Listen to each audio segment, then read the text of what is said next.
What's popping? What's dropping? This your boy, live and direct in full effect out the A2. Y'all already know how both of us do. I'm live and direct in full effect out with my boy out the 662. Y'all already know how he do, and you bitches better get a motherfucking clue. What's popping? And what's dropping? Goddamn, Craig Smith. Sorry about the little burp sounds, but what's popping and what's dropping, brother Craig? Man, not much, man. Trying to fight this had a little damn pre-summer cold I was going through, so I'm beating that back. But we got a good little show, not too many topics to be dwelled on, and Jimmy's going to shed some light on some things. NBA Finals talk. We think it's officially over for the Warriors because I have some few choice words about last night's game from what I've seen, and especially from Steph Curry. The Philadelphia Eagles can go fuck theyself as far as giving, when signing Carson Wentz to that extension. And I go in case you don't read the topic headline, Craig goes in on jaded ass people. And I'm pretty sure Jimmy has some more stuff he wants to talk about. So without further ado, Jimmy, let's get on with but also I'd like to make an announcement though. Pending Jimmy's work schedule this month, probably sometime next month, and depending on how my work schedule is, because my job pulled I'm not gonna say my job pulled some fuck shit, some last minute fuck shit with us on that. Gonna lie and say we don't work on Sundays, but now they're gonna have some of us doing now they're gonna have some of us doing it. But sometime in July, and Jimmy, you better get your questions together. Jimmy is going to interview someone's doing it. Mm-hmm. Me. Mm-hmm. So get your questions together, man, because a lot of things. It's going to be called what's the man behind the man behind the madness. Talking about me. What really makes me tick? My humble beginnings, because I did share a few on the dedication to Pops. So, Jimmy, get your questions together, because it may be a long little show on some things. Because I'm not out of, and people will know me. No, I don't sugarcoat nothing. I don't lie about things that went on in my life or what happened, and everything else. And then I'm gonna unveil to everybody that a little shocker about something what I went through, and I never unveiled this on the Pop's dedication episode, but where the real fallout happened, but before the last one, before he had passed away, there was another fallout where we didn't talk for almost, where we was sporadically talking for a year. Okay. And I'm gonna tell everybody what led to that. But other than that, Jimmy, man, let's get the show on the road. Okay, we already know what we're going to talk about. NBA Finals talk. Here's my opinion about the NBA Finals. Unless Golden State, act of God happens, it's pretty much over for the Golden State Warriors. And a lot of that is due to Steve Kerr non-coaching ass. And I've been warning people for the longest. Yes, you got 3 championships. Yes, he's got some good assistants and stuff like that, but sometimes good assistants can mask up a lot of your downfalls. Because the reality is sometimes head coaches, don't make the right decision, because at the end of the day, the head coach has the final decision. And if he doesn't make a great final decision, no matter who's coaching the situation, it could be bad for you. You know what I'm saying? Right. And here's the thing I want to... Yes, Mark Jackson would have had 5 rings. Thank you, Samaj TV. Matter of fact, I'm going to mod you. What's good, Samaj? Matter of fact, man, yeah, I'm going to follow that dude. But Mark Jackson was throwing shade at Steve Kerr all through the game. Did y'all listen to his commentary? Because... He had everybody talking about Mark, like somebody on Facebook said something about Mark Jackson need to get over about the fact the Warriors fired him. No, bro, he over that shit. But the fact is, He threw, he made a damn good comment. He said, back then, he said, before the Warriors developed the offense they have now, he said they were a very good defensive team. He said, especially in the playoffs. He said now they've just gotten very complacent in what they know what they want to do. He was throwing shade at and when when Mark Jackson was talking, they was panning on Steph Curry, and then they turned around, they panned the camera on Steve Kerr for the Longest when Mark Jackson was talking. Yeah, he was throwing shade at Steve Kerr, bro. But here's also come on, man.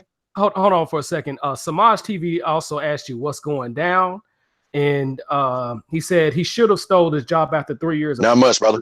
Of clearly bettering the team. I don't think he should have stole his job. I think Mark Jackson would have eventually been in a position to where he would have had to reinstall the offense, because you got to look at it from last year. Yep. Look at Toronto. Toronto had a faster paced team with under Dwayne Casey. Dwayne Casey has a slower offense. And you know what? I'm over Dwayne Casey not being there anymore. I'm gonna tell you why. Because Mark, what's the head coach of? I had a brain freeze, bro. What's the head coach of the Toronto Raptors? I had a brain freeze. Who's the head coach? Big time brain freeze. Nick Nurse. Nick Nurse. Okay. Nick Nurse said something that made me feel good. He said that he had the keys to a Maserati, and it was just to a Maserati. He just got to learn how to drive it. He just got to learn how to drive it. He still learn how to drive it. That's some real shit. That's some real shit. I'm like, there you go, Nick. Acknowledging that Dwayne Casey built this goddamn team. More white guys need to learn that shit. When you got somebody that give you, I'm gonna tell you right now, Dwayne Casey would have swept these hoes. If they would have played like that, the shit the way they've been playing, they would have got swept under Dwayne Casey. Because he would have ate their ass alive inside like he doing now. Ain't no motherfucking way Pau Gasol would be playing that goddamn soft. Especially if he helped. Marc Gasol. Marc Gasol have been playing like trash. You know who been saving these guys the last 2 games? Serge Ibaka. Siakam. Thank you. And Siakam. Them Africans. Siakam. Yeah. And that's when, and then Mark Jackson threw some shade at Serge Ibaka. Said, where was he all through? He said, where was this Serge Ibaka during the Toronto playoff run for the past couple seasons? But here's the thing though. Serge is playing at the right time. Serge, Siakam, Van Fleet. Yes. I respect Nick for Fred Van Vliet. Yep. I respect Nick Nurse for acknowledging he had a Bugatti, a Maserati, and he had the keys to drive it. I respect that man for saying that shit right there. But Toronto was on some bullshit firing Dwayne Casey. And I wish these NBA teams would stop getting these black guys to build these teams and get rid of them ultimately. Because if he fuck around and built Detroit the same way he built Toronto is going to be in big trouble. I'm going to tell you that now. And Dwayne Casey's an old school guy. Okay. Well, let me tell you this here. Let me tell you this here, though. Mm-hmm. I told you about, we got one individual who I'm not going to name, was on YouTube last year crying about time they need to fire Dwayne Casey in the middle of the playoffs because of the way Toronto played in that game against Cleveland. Okay. And it was very stupid of them to say some shit like that. I'm like, what the fuck is he? Fuck his problem. But they eventually did fire him, man, because let's be real, man. Yeah, Dwayne ran into a LeBron problem. And I think Toronto's spirit got crushed the way they choked game one. The way they choked game one against LeBron and them last year. And I'm like, man, and especially how DeMar DeRozan was playing and Kyle Lowry was playing. And then Fred Van Vliet, he had made that man had made the most boneheaded ass decision ever when Lowry was wide open to take the three against Cleveland. The man opted to go in the hole and miss the shot, and Lowry like, bro, I was wide open. I'm like, man, I said, yeah, this series over and done with already. And it's just basically just like it killed their spirit. They gonna name Dwayne Casey coach did, they're gonna turn around and fire him. Exactly. And I said, and then I've said it too. If Dwayne had kept his job and he got Kawhi, Dwayne would have to turn. Dwayne would have to, he knew he would have to change his offense up. And and right now, Toronto been going back. Toronto been going back up there to Canada with the NBA championship because the series. Because when Toronto took game one, I'm gonna put it like this: it was over for Golden State in game one. Golden State, they got bad coaching. It bad coaching decision on Steve Kerr. Steph Curry with his fuck shit. It's like he just out there. It's like he just doesn't care anymore. Okay, and Draymond, he get ready to become the second dude to average a triple double in the finals. And he was getting ready to do some silly shit. Then you landed DeMarcus Cousins. I don't know what the hell his problem is. He not stepping up like he's supposed to.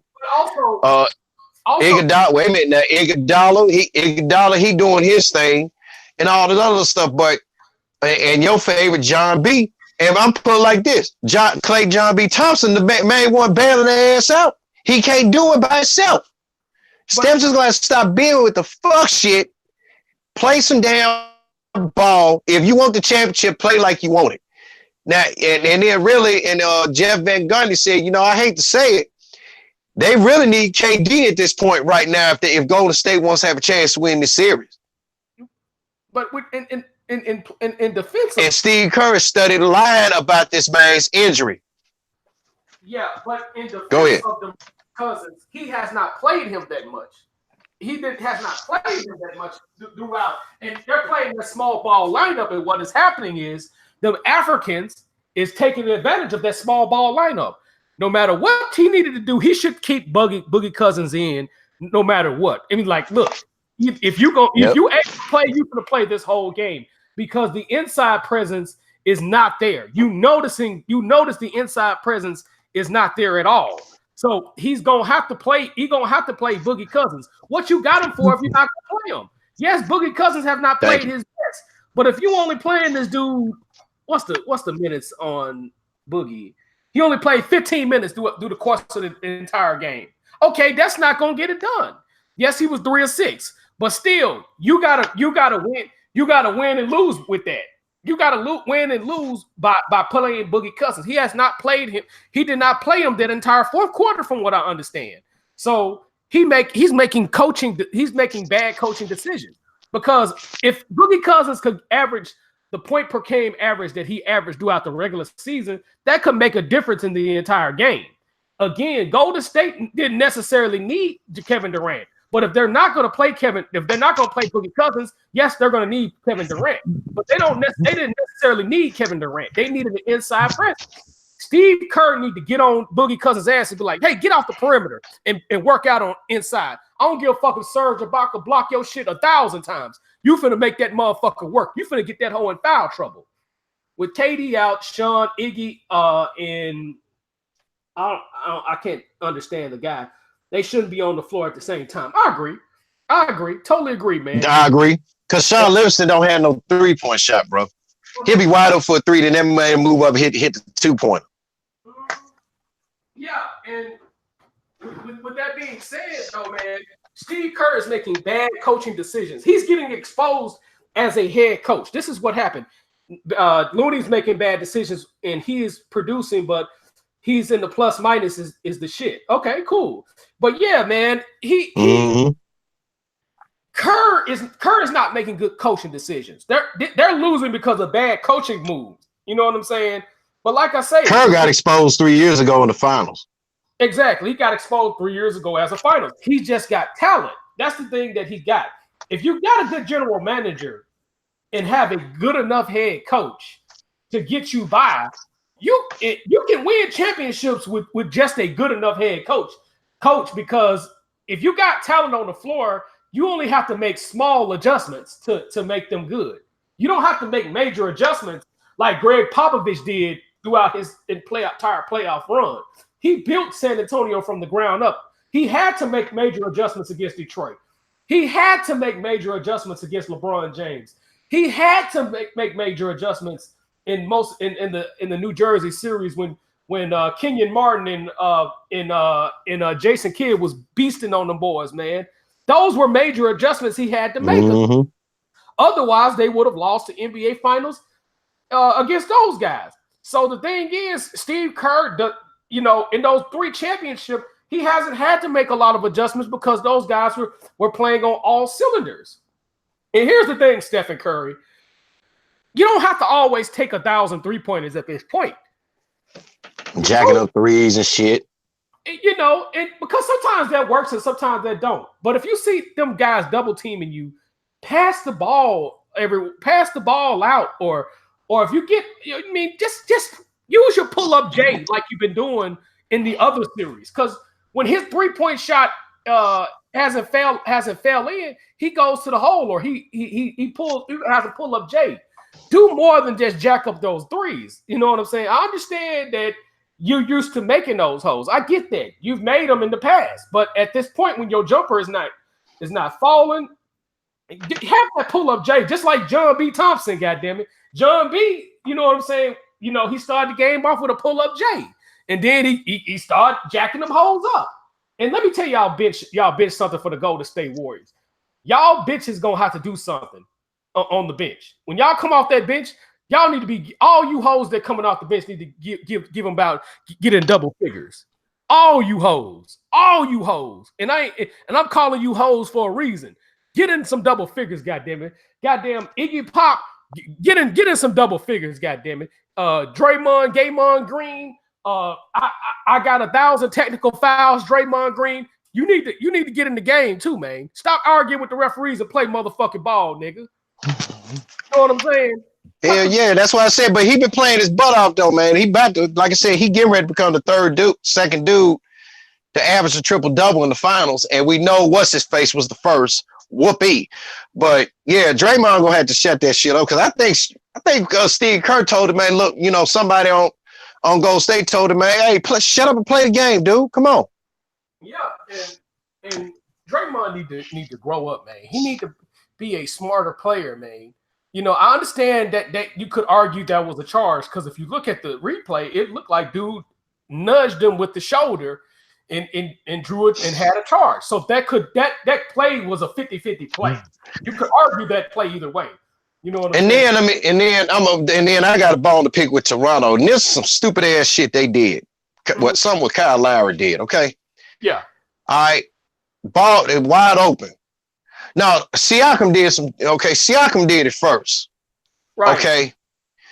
There was a 3-on-1 break.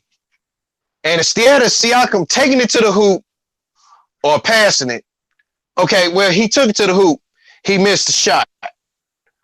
Okay. But then I'm going to tell you this shit that Kyle Lowry did. Same thing. 3-on-2 break. Instead of the man, like, taking it to the hole or passing it to either, who was open? Danny Green. I think it was Danny Green was open on one side, and then you had Fred VanVleet. I'll call him VV, double V, on the other. Instead of the man taking to the hole, the man go get to the hole, run right back around out in the court, wait for everybody to come in and sit. I'm like, you fat dumb motherfucker. Yeah. And I'm like, come on, dog. Yeah. And here's the stat line for Toronto. There was only 4 guys in double figures. Siakam had 19. Kyle Lowry had 10. Gasol had 9. But the key guy that was in the game was Ibaka. Ibaka had 20 coming off the bench, so that made a difference. And then Ibaka altered. He had 2 block shots, but that doesn't include the shots that he altered in the process of them going on that little run. And again, they had balanced scoring. And I said the key to this finals is if they're going to beat Golden State, they're going to need balanced scoring. And vice versa. And that's the flip side of this whole thing. I've been saying it throughout the whole playoffs. If you're going to beat Golden State, you need balanced scoring. This is the only reason why the Houston Rockets did not beat them. It's because they did not have the balanced scoring they need to beat them. They were bombing them holes from the 3-point line. You know what I'm saying? Because there was only one game where the Golden State Warriors had more 3-pointers than Houston Rockets, and I think that was game 5 was the only time that they had more threes than the Rockets. But other than that, Houston outbombed them by like 37 3-pointers throughout the course of because it was like 96 to 59, some shit like that in terms of the 3-point stats. So Yeah. Houston Rockets, because to me, and I'm gonna be honest with you, you know what I'm saying? And people might think I'm crazy when I say this, but if this was Houston Rockets would blow goddamn Toronto ass out. I'm gonna give 2010. I don't give a fuck what Serge Ibaka do. They make enough 3-pointers to be in a situation. It was just Golden State had their number. And I feel like if the Rockets could get past the conference finals, somebody's going to be in trouble. Some team in the Eastern Conference is going to be in trouble. That's if they're able to knock down the threes that they've been knocking down in the last few years, because they take more than enough of them and they make more than enough of them to keep guys guessing and shit like that. So I think they would beat the shit out these guys. It's just they play Golden State, and Golden State is a whole other team. But I think Nick Nurse done enough of his research to understand, okay, these guys have a weakness right here, and we need to get our guys balanced out and stuff like that. Yes, Gasol played like Pau Gasol, but Serge Ibaka saved Mark Gasol. Paul's soft too, goddamn it. So I fuck that bitch too. Yeah, he's soft too, bitch. Goddamn. But both of them Gasols are soft at this point. You know what I'm saying? So it is what it is when it comes to them hoes. Go ahead. Yeah, well, a subtopic about that. When you mentioned Houston. What did you take on Stephen A's comments about you're gonna say Mike Fratello about Mike D'Antoni? Because he basically said the same thing you said about Fertitta.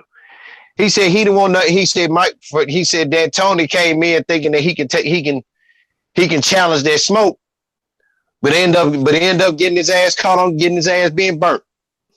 Mm-hmm. So you agree with Stephen A on that one?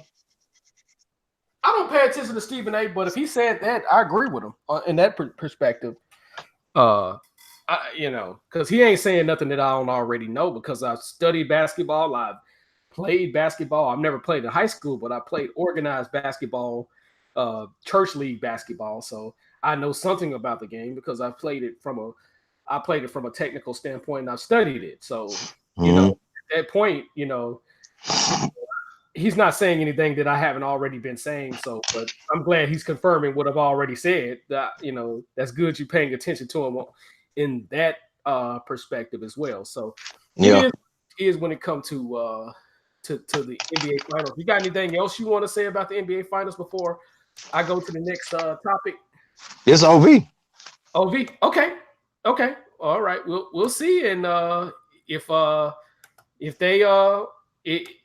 they make a comeback, it'll be miraculous. But I don't see it happening unless they do something in Game 5 that we haven't seen we haven't seen only but one other time. So it is what it is.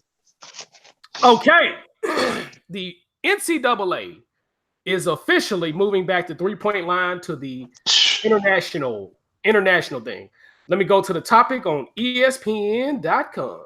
You know, because I knew they were going to move this whole back. I mean, you talked about it. I'm like, man, how many times are they gonna move this shit back, move it forward and move it back? You know? Yeah, they're in next season. They're gonna move it to not this coming season, but next season. Yeah, the international 3-point line. The rule change, it said it will go into effect for Division I, but they will have to wait until 2001 to 2021 to do 2021 for D2 and 3 and D3. They're gathering, and we feel it's time for the change. The freedom of movement remains important. The current line is 29. It was 19-9, and they moved it prior to the 2008-2009 season. The NBA ranges changes from 22 to 23-9, which was the original line, and then they changed it up a little bit sometime in the 80s, the late 80s, and then they moved it right back in the late 90s to the original line. According to the committee, moving the 3-point line clears lane for them to drive, clears more spacing for drive lanes, make the 3-point shots will be more challenging, more prevalent. improve offensive spacing and improve the offensive settings. They're gonna have they also approved the resetting of the shot clock to 20 seconds off after offensive rebound. So, Craig Smith, what is your take on this rule change? In other words, NCAA want to go back to the 80s. Pretty much. I mean, because I was getting ready to say you pushing it back to the international line. They ain't gonna do nothing but make the 3-point shot, everybody's team percentages go down. Because if it ain't broke, don't fix it. And hell, really, I'm gonna put it like this: where the default line was, you had a lot of teams that still were back, had some damn good shooters on paper, but you look at their overall 3-point percentage, it wasn't shit. I don't know who was the nation's leading team, what team led the nation 3-point shooting, but they should have just left this shit alone. I mean, if you want to, should just left everything as is. I don't know. It just sounded like to me though, they want to go back to the old school way of thinking, because when they changed, they said the same line before. Well, when they first moved it, it creates more spacing and opportunities and all this other shit. That means there's going to be a lot of guys jacking up threes. And also, it's going to keep big men from shooting threes too. What I think about this is now you're in a situation as a head coach to where you have to implement an inside game or do what people did in the 90s, and that's just use transition basketball. I think this is a situation that it could be a good and it could be a bad thing. Like you say, the downside is going to make the percentages go down, but the upside to it is it could make transition points a lot easier, like it was when we was growing up. Because with a defense like Virginia, I'm surprised nobody took advantage of their defense. And they were in certain situations. Like Auburn, when they made that little run to lose, they did okay, but they should have been did that shit, man. Because to me, if you played that bullshit defense in the 90s, I'm talking about the early 90s to about when he made the Final Four, they would have got blown out a long time ago. Mm-hmm. They would have got blown out. And teams was not shooting. Teams percentage-wise, on the exception of Duke and a few other teams, they didn't have the best three-point shooting in the world, but they would have got in serious foul trouble because a guy like Jerry Tarkanian, Paul Westhead, when he was at Loyola Marymount with Hank Gathers, they would have ran them bitches out the fucking gym. Hell yeah. I think UNL, they would have ran UNL, the running rebels would have ran them out the gym too. Yeah, and because the thing about UNLV, they also was a good half-court team. Contrary to what people thought of UNLV, their half-court offense, their running gun offense, is just they made it a point to run people out the gym, man. And I think people should study Jerry Tarkanian's offense because that offense was hard to stop. It was just he was playing in an era where the head coaches were a lot better. Because I think you take the 1987 UNLV Rebels, who went 37-1. I think they would beat any team after the 1990s. They would beat any team after the 1990s. I think they would have beat this 91, 92. I think they would have beat both Duke championship teams. Yeah, because they had Gillum, the late Gillum. Rest in peace to that brother. They had Freddie Banks. They had Travis Bass-Knight. They had those guys. Those guys were, to me, talent-wise, the 1987 UNLV team was a better shooting team than the 1990 Rebels team. It was just the 1990 Rebels team was so good at fucking you up in transition that they need a three-point shot. Their three-point shot, contrary to, even though they had people that had the ability to make it, their percentage-wise sucked ass. You know what I'm saying? Because really their main three-point shooter was Anderson Hunt. But the 80s, when they first instituted the three-point line in 1987, they had the best three-point shooting team in the nation. But they still was a great half-court team as well.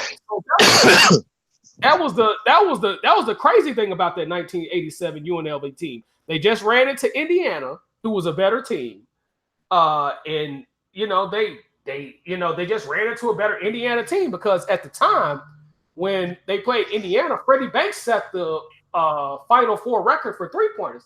He had hit 10 3-pointers. Did you know that record is still up? That record still exists in the Final Four. He has the most 3-pointers in the Final Four. Freddie Banks does. Yeah, I'm googling them now because my phone kind of slow. They went 37-2. They were the number one team in the nation. They went 18-0 in the Pacific Coast Athletic Association Conference.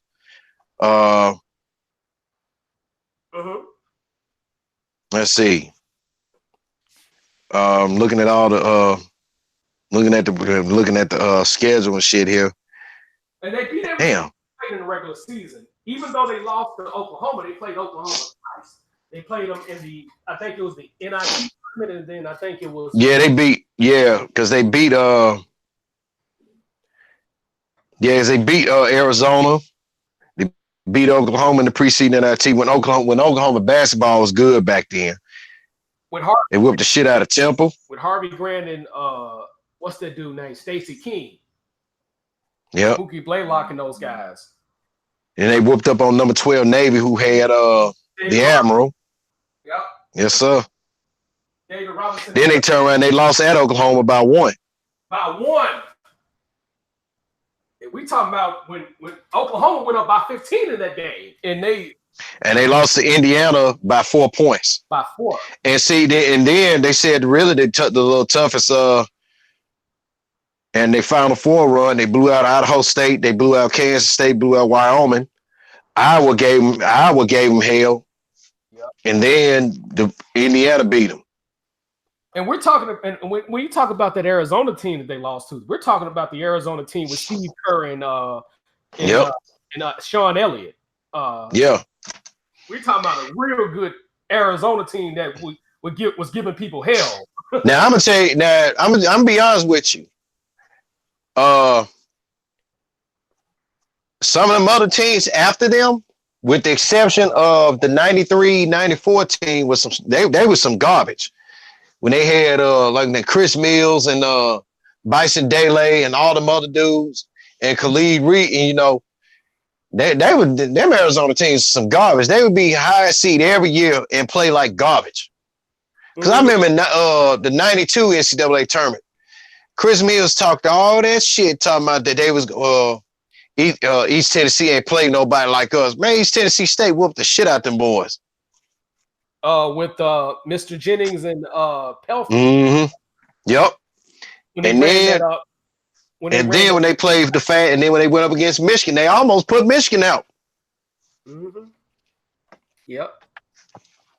And matter of fact, that's the same East Tennessee team that came to Memphis and blew their asses out. Yep. They, Mr. Jennings. Chief Jennings and Yep. Yeah. So, but yeah, man, I'm not a fan of that because they ain't the 3-point line. They ain't gonna do nothing but change it again. I think they need to keep it. If they gonna do this, they just need to keep it where either they need to just decide to keep it where it's at or don't fuck with it. I understand what they're trying to do, but they don't need to keep on beating a dead horse. That's the way I see it. Thank you. Mm-hmm. Let sleeping dogs lie. Yeah, let them hoes lie. What is your thoughts on the Houston Texans firing their general manager, man? It wasn't a shock to me because that wasn't their first choice for general manager, and they wanted to keep the Rick Smith, but Rick had to do what he had to do, but I don't follow Houston Texans much. I'm just sick of I'm just sick of y'all coach. That's coaching there, Bill O'Brien. Bill O'Brien. Okay, yeah, I agree. That's all that bitch do is cry. He trying to be trying to be like poor man's Belichick. I'm trying to be like my daddy. My daddy. Yeah. So I mean I don't know the whole situation with that. But it looked like when you look at the man when shout out to Corey Wolf, by the way, when he sent us the info about the dude and showed the dude's picture, it looked like he really didn't want to be there anyway. Yeah, and them McNairs is not taking no shit, and he got fired by his son, Cal McNair. He didn't get fired by the big man, but Kyle has a lot of say so in the Texas organization. So Dad's gonna whatever he's gonna rock with. So that's crazy. But one thing about us Texans is even though I was born and raised in the 901, man. Yeah. But I'm an honorable Texan. One thing about us Texans, if we feel like you on some bullshit, we're gonna get you up out of here. You know what I'm saying? Mm-hmm. We're gonna get wild west on your ass. We'll show you hospitality. We'll eat some barbecue with you. You know what I'm saying? We'll cook barbecue either way. We can put the sauce on there. We can separate the sauce. But man, you fuck up the sauce out here, man, we're gonna have to get you up out of here, man. So that's the get down out here, man. So yeah, he should have knew better. Not the NCAA, but Carson Wentz. This is so fucking cringeworthy. Oh my goodness. This shit is cringeworthy because the Philadelphia Weasels, aka the Eagles. Yeah, I'm talking bad about you fucking Philadelphia Weasel fans. Cause y'all tend to be weasels.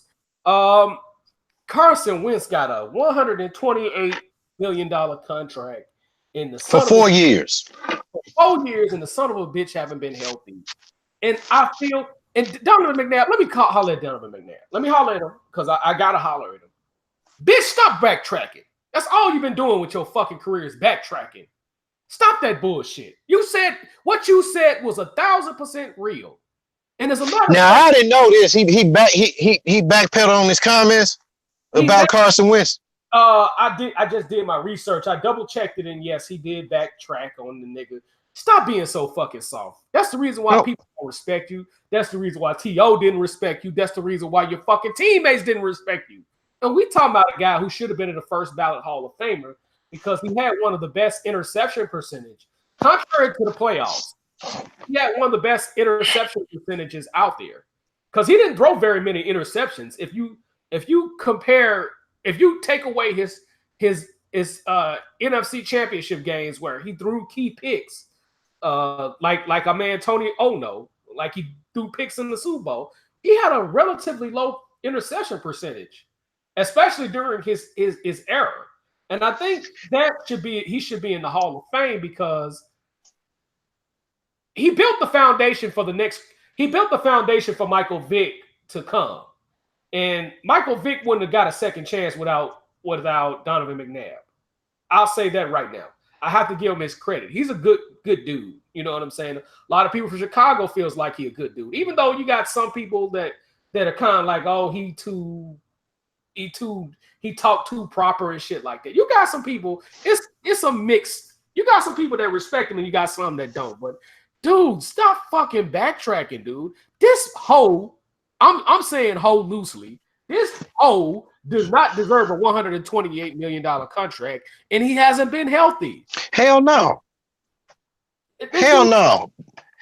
Yeah, you played good when you was healthy, but bitch, you don't deserve no $128 million contract. And every time somebody hits you on the ass, you hurt. Bitch, get out of here, hoe. So, what is your thoughts? Go and say what you need to say, man, about this hoe getting this $128 million. He don't deserve that shit. If anybody, okay, and what I'm more mad about is why would Philly lie and say, we don't have the money to pay Nick Foles, so we just let him just go ahead on. Now for what I heard, Jacksonville to snatch this man up. So, but then all of a sudden now you got, and along with the fact that Chris Long retired, and once again he was named, he had another award. I don't think it was the Walter Payton Man of the Year award. He had got the NFL Good Guy award, but they say he will be on the cusp of getting the Walter Payton Man of the Year award again. So hats off to Chris on that one. Yeah. Let's go back. Let's look at Carson Wentz's history, shall we? Rookie year, he started off 5-0. Uh-huh. Then when he got hurt, Matter of fact, he got hurt a little bit and then started throwing dumbass interceptions.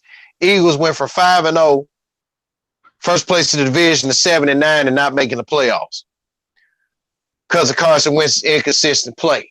And key word there is inconsistent play because the dude is inconsistent. And Jimmy, I know you don't like Skip Bayless at times, but Skip had a damn good point about Carson Wentz all these years. He is not a good quarterback. Even Skip said he said that 128 should have went to Nick Foles, and Carson should have went elsewhere. But and then when the Eagles, they were like, okay, because they went 14-2 in their second in Carson Wentz's second year. But did he guide them to a Super Bowl win? No, they didn't.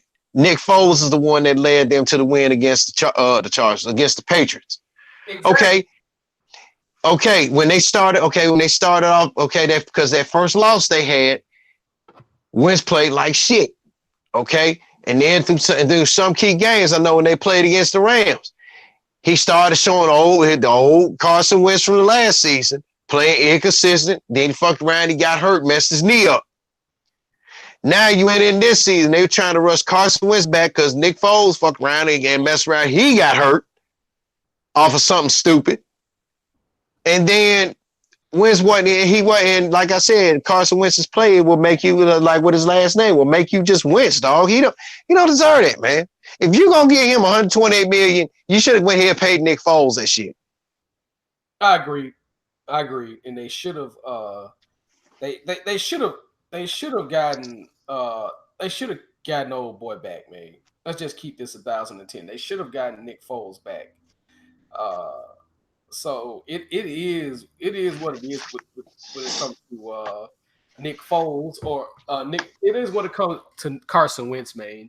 But Nick Foles should have gotten that contract or at least bring him back to mentor him if you're gonna do all that. But get this dude $128 million contract, and this dude haven't even stayed healthy. Every time he get hit on my neck, my back. You know what I'm saying? Fuck out of here. I break down like that. But wait a minute. Exactly. But wait a minute. Go ahead. You know the man hurt again, right? Now he got back issues now. And these bitches couldn't have got Colin Kaepernick to at least back him up. And you signed a mother. This is another thing about the NFL and these owners. You couldn't have signed Colin Kaepernick to at least back him up if you were gonna get rid of Nick Foles. Bitch, fuck out of here. Fuck out of here, you fucking weasel. And when I do watch the NFL, I'm only watching my Tennessee Titans. God. You mean the no offense having Titans? Yeah, I'll watch them before. I'm gonna do like some of my homeboys do, because my homeboys is like, hey, I'm only watching the Houston Texans. My old former manager, he was like, man, I'm just watching my Texans, man. Yeah, and if Green Bay ever be back on TV, I'll watch them. Other than that, that's it. I might watch my boy from Kansas City. What's the dude name? Pat Mahomes, because I like Pat Mahomes. I like his daddy as a baseball player. His daddy just got hurt too much as a baseball player. So I'm gonna represent that Negro. But other than that, I'm not watching the NFL like that, man. Because that was just plain cringeworthy. From what I understand, it was rumored that Kaepernick signed with the Seahawks, but that's not confirmed at all. So I'm gonna wait until I get more information on that. But I'm not gonna because Jarvis Greer had retweeted something, but that's not a confirmed thing. But when we do confirm this, I will go on live immediately. But he did retweet something, but they were in talks with Colin Kaepernick, but I can't confirm this. I'm not going to say anything until this is confirmed. When it's confirmed, I'll go live immediately and confirm it. But it's been retweeted by Jarvis Greer out of Memphis. Shout out to that brother, but it's not confirmed yet, so I can't say anything on it. But if they do, shout out to the Eagles. I mean, shout out to the Seahawks. I'm sorry. I'm absolutely sorry. I'm gonna do some boxing talk real quick because I do have a boxing fan base and I have to respect them. It's been reported that Anthony Joshua has accumulated minor brain damage after that knockout loss. Well, did you get a chance to see that fight or see highlights? Yeah, I did, bro. And that's why if you saw my status update from that time on Facebook, everybody agree with me. One dude even said, who I forgot who it was, said, oh boy, said on ESPN, said Anthony Joshua worried about modeling more for Instagram than actually putting up a fight. I'm like, damn. Yeah, and the dude, we've been telling you guys, for those who don't know, members of the LDBC, Dante's Boxing Nation, and Barbershop Conversations have been telling y'all for years that this dude is not as good as y'all make him out to be. Y'all dudes, flashing and dashing, trying to piss on Deontay Wilder, saying he can't sell out a hot dog stand and all this good shit. And he got knocked out by a dude who's shaped like Rosie O'Donnell, mixed with Humpty Dumpty up in this motherfucker. And I'm not pissing on his boxing skills. I'm not doing it at all. I respect Andy Ruiz. I thought he beat Joseph Parker and they robbed him. You know what I'm saying? Because first of all, he's an Al Heyman fighter. I'm gonna respect any Al Heyman fighter out there unless they say some real stupid ass, racist ass, fucked up ass shit. That's the only time so he hasn't done anything to me, so I'm gonna give him his props. The dude is a good fighter. He can box. He got fast hands. He does fight like a Mexican warrior. But when you get beat by somebody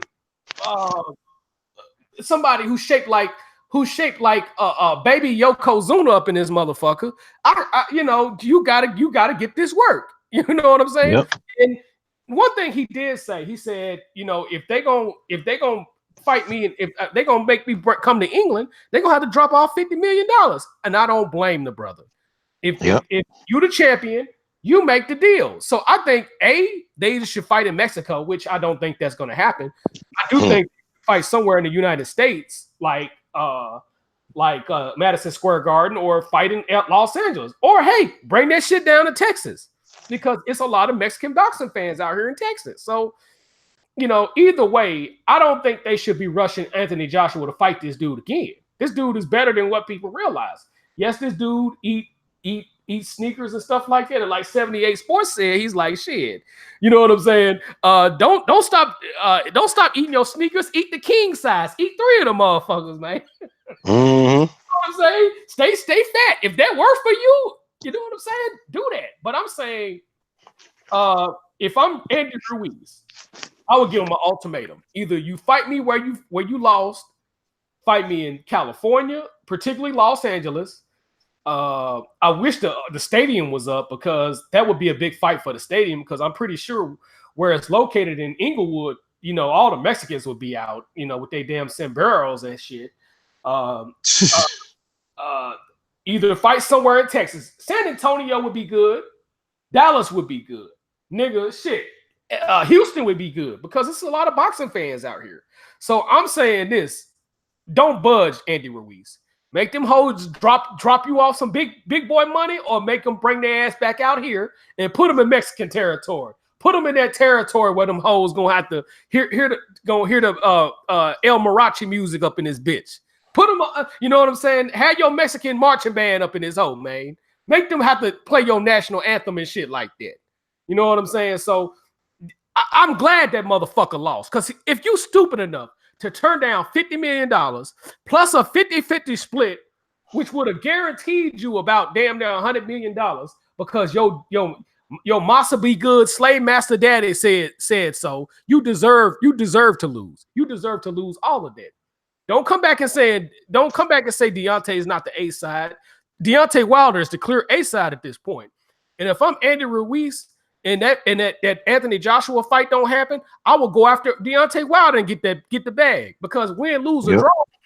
You know what I'm saying? If you get knocked out by Deontay Wilder, you're still gonna be guaranteed the bag. This dude could easily lose to Deontay Wilder or beat Deontay Wilder, whichever one happens, and ride off into the sunset. Because regardless of what happens, he officially made. Believe it or not, Mexico is the only country to have a championship in every weight division in boxing. And there's like 20 plus weight, 25, I think it's like 25, 20 some weight divisions. They've won it in all of them, because most of those guys are small people in boxing. Mexican people, for the most part, either they extremely fat, no disrespect to them, or they're extremely small. It's gonna be one or the other. I know this for a fact. I live around them. You know what I'm saying? Yeah.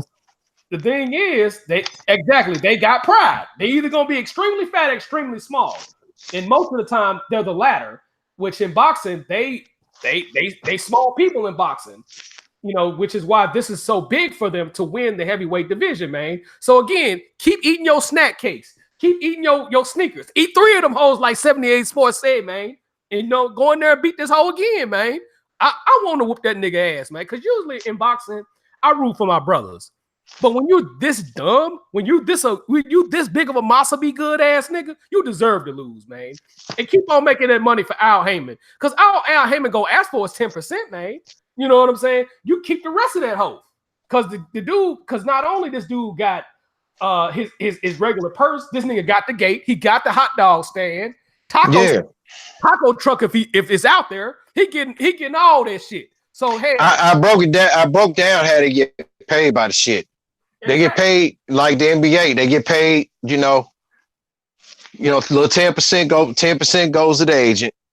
The NBA players, they get the extra incentive of the TV money and the house, and mainly the main breadwinner with everybody is the attendance. Exactly. Because they get 10% of the attendance. Exactly. Because if he had a promoter with Top Stank gonna get all that shit. He doesn't have a promoter. He's an independent contractor, basically. And anybody who works with Al Heyman is gonna get their bread, man. So he can retire off of what he has right now, because Al Heyman not only is a boxing promoter, and this is why a lot of these fools, I had to catch myself real quick, but this is why a lot of these promoters like Oscar De La Fishnet Pantyhose, Loose Booty Hole, is hating on Al Heyman. Here's the thing. Those boxers get the gate, they get all of that, like you just said. Not only that, Al Heyman teaches them how to invest their money. That's another thing. Danny Garcia gets paid like $4 million to probably about $10 million a fight. He not only gives them big money, those guys got investments. He's telling those guys, hey, don't just rely on the money I'm giving you in boxing. Put that shit somewhere. Like Adrian Broner, he owns a lot of shit. He owns money in computer tech companies and shit like that. A lot of people don't know how much money this dude is holding. So, and then what Al Heyman does, he talks to the boxer. He'd be like, hey, how much money I can get you to, how much money that I can help you get, man. How much money you want. He asked them how much they want. You know what I'm saying? And then they be like, okay, I want 500,000. Okay, we're gonna give you 500,000 plus the gate, plus all this. You know what I'm saying? That's if they the main event, they're gonna get that money, man. And what they do is they invest that shit, man. He have them invest that shit. A lot of these guys are invested in real estate, tech companies, key companies and shit like that. And the only thing Al Heyman do is get that 10% up off of it. Which that 10% goes a long way and stuff like that. That's all he asked for. Everything else goes to the boxer, which is why dudes like Al Heyman, which is dudes like Bob Arum, which his crooked ass, and Oscar De La Fishnet Pantyhose, Loose Booty Hole, be hating on him, man. You know what I'm saying? So Ruiz, get your money, man. Make that hoe drop it off, man. Make that hoe drop it off to this day. To this day. So shout out to Andy Ruiz. Shout out to the Mexican people out there, man.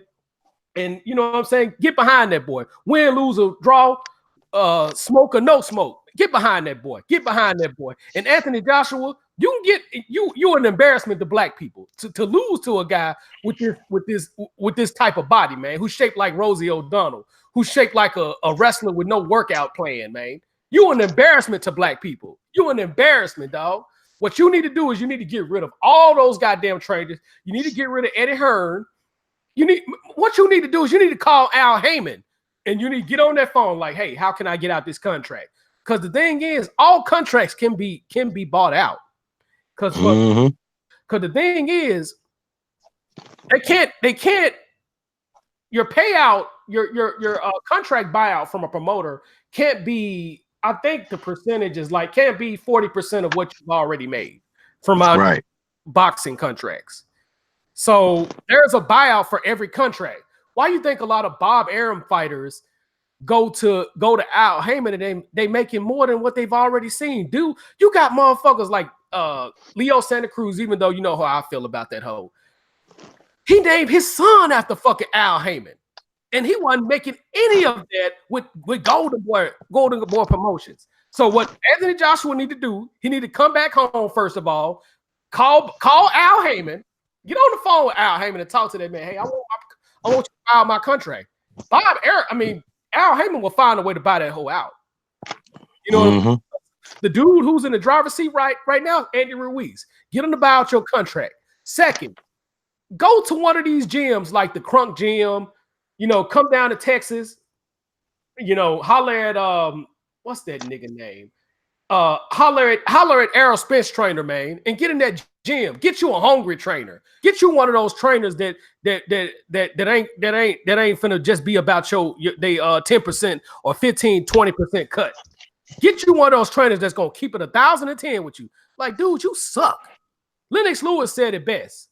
He was like, when I first started boxing, the trainer that trained me was a Romanian guy. And then I had to level up every time I got a different trainer. And then he got a trainer named Pepe Sanchez, who trained Sugar Ray Leonard as well as Roberto Duran. You know what I mean? He could only teach me so much. He could teach me the basics as a pro, but he was like Emmanuel Stewart, man. You know what I'm saying? So the thing is, Anthony Joshua need to get with some guys at the Crunk Gym. Get with Jared Hurd's trainer. Get with the guy. Get with the guy who trained Evander Holyfield out here in Houston. He got a gym out here. You know what I'm saying? Get with some soul, man. You know what I'm saying? Because you training with the same dude, and he was a limited boxer when he was a professional. So get your mind right. You can come back from this. But the thing is, he too arrogant. He too stupid. Because if we lose to Andy Ruiz again, his career gonna be over with, man. It's just as fast as it started. He was too much of a hype train, and he needs to get it together, man. What's your thoughts on this before I jump off this topic? Agreed. Like I said, I don't follow boxing as much like I used to, but he just gonna have to. He's gonna have to step it up, bro. He gonna have to do something. Exactly. We're gonna let you go in. We're gonna let you go in on this jaded person. So you go on and cook, man. I'm gonna step out for a few minutes, and you just gonna cook on your topic, baby. Well, shit. Because I wanted your thoughts on this here, but man, let me say something. Okay, the other day, I was talking with a buddy of mine. All right, and we was talking about the recent issues of I don't know if anybody know it or not. Nature Boy Ric Flair ain't too long got out the hospital. Okay, and when he got out the hospital, Rick went in on a lot of people. Okay, I'm gonna lead up to what I'm talking about. I'm in this whole in-depth conversation. But anyway, got to talk about Ric Flair and stuff like that. He went in on Shawn Michaels. Basically called that man a hypocrite and stuff like that. But we get to the point. Rick had also put his old lawyer on blast too. So now he looked for a new lawyer because his lawyer had fucked him out of some money, big time, making money off his name. And Rick had arrested trademark on. But anyway, this is where the jaded part comes in. Okay, you still there, right? Jimmy. Well, anyway, I guess I'm floating the boat. But anyway, I'm gonna tell this whole story like it is. But anyway, was telling a buddy of mine, was telling this friend of mine, like, look, hey, he does this and he does that. And I said that Ric Flair and Michael Jordan were pretty tight. They pretty tight to this day. I'm not gonna say to this day, as Jimmy said, they're still pretty tight to this day and stuff like that. Him, Charles Barkley, and a few other folks. Well, as you all know, back in 90, 3, Michael Jordan's father had died. Okay. So, I had told him, I said, I have a family member that used to work for Michael Jordan as his housekeeper, was his housekeeper and his cook. And, he told her some things about, in the aftermath of the funeral and stuff like that. Well, word had it at the time that Rick had gave Jordan and his family a little something right here and there, a little change. It wasn't much. Okay, so the point was this, my friend, I'm talking about man, he ain't got no business giving that man no money. Talking about why he ain't put that in his book about that? And I said, well, first and foremost, Michael Jordan, when Mike wrote that book, he can choose what the fuck he wants to put in there and what he doesn't want to put in there. That was it, but he should have put in that's his choice. If he didn't want it to be known of who did such and such for him during that time, that was his business not to put it in there. So I'm telling the whole argument. Yeah. So then, and I didn't know where the hell you went because I felt like I was talking to myself earlier. I just told you, take over for a few minutes. Oh, my bad. All right. Okay. So anyway, like I told him, I said, we're talking about, well, Michael Jordan, he was already a millionaire then. I said, because he was getting money off his shoes and everything. I said, well, dude, you in this day and age, you could be a multi-billionaire, trillionaire, and people still going to give you a little something. Mm-hmm. And that's true.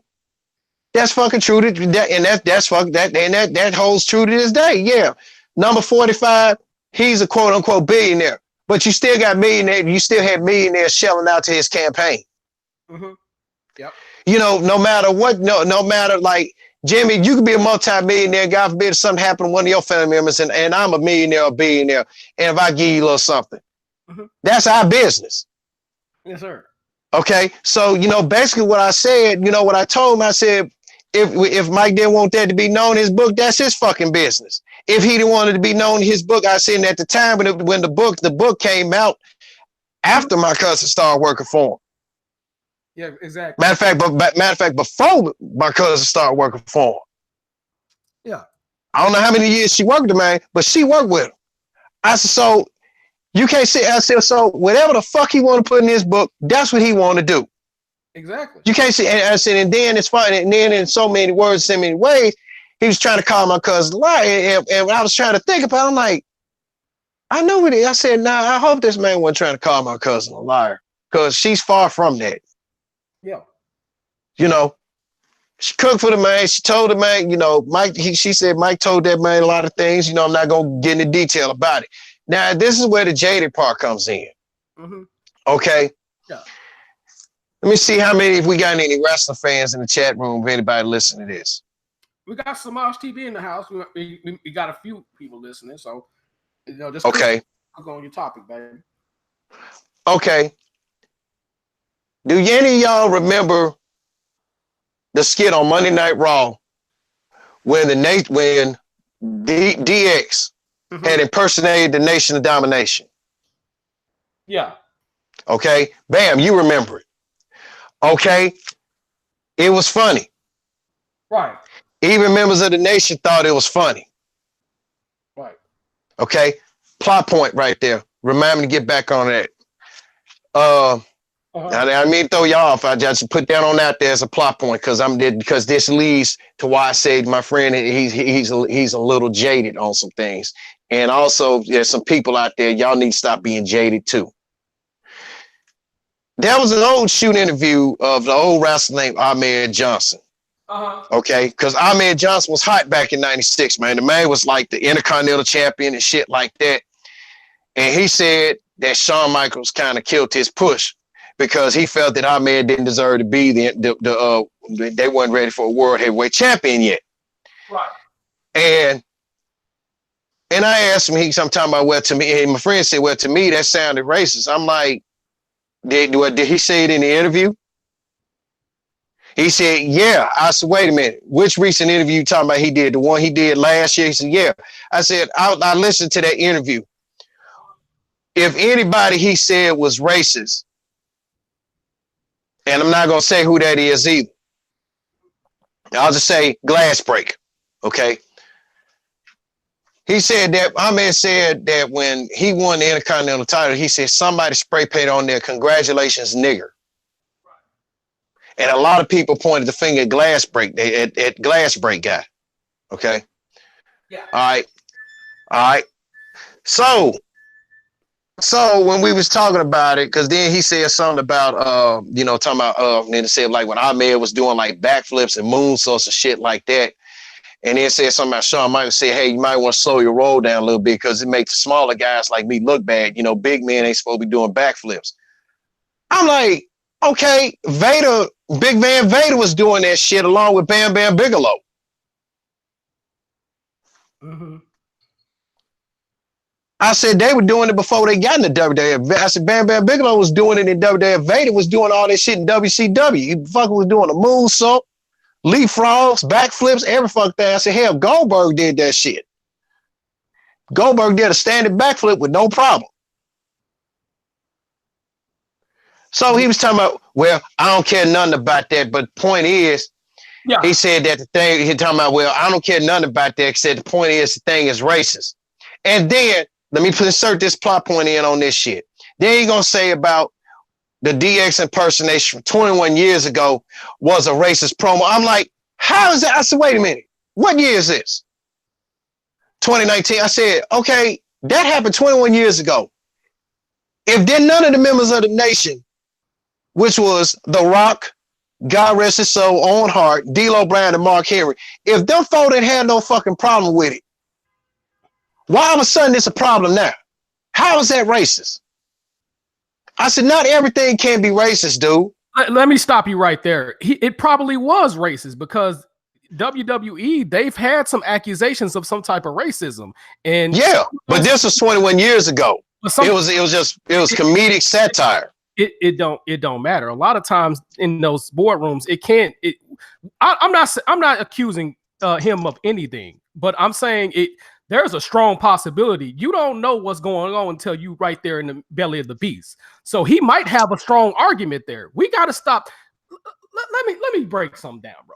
Us as black people, we got to stop saying what isn't and ain't racist. It's probably Thank was.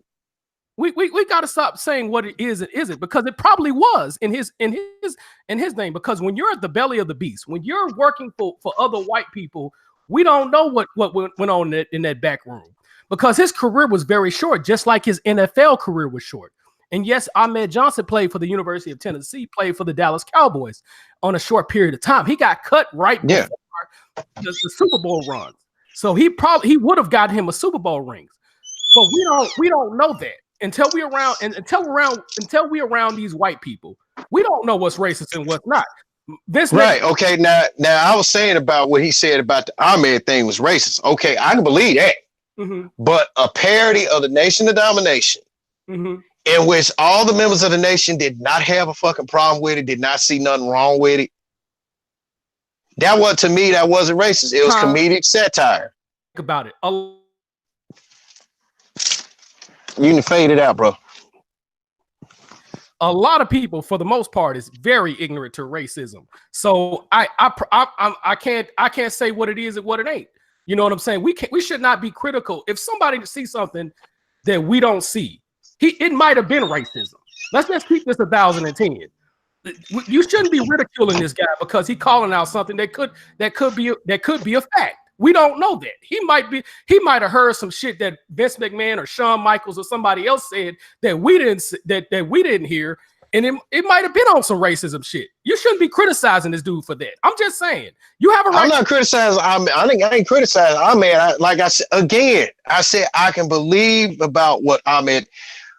Look, Ahmed Johnson's interview was the A thing. I'm talking about the B thing, which mm-hmm. is the old Generation Next period of the Nation of Domination. Mm-hmm. This is long before. This is when The Rock took over the shit. Before The Rock started smelling his shit real good and became the guy that we all know now. Okay.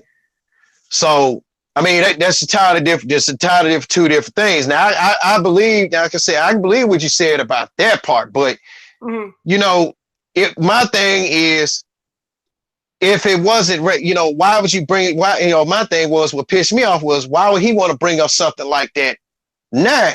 It wasn't nobody saying shit about it back then. I'm talking about what my friend was saying. And I'm just like, because that man has a family to take care of. We got to understand this too. No, man, you're not. You didn't listen.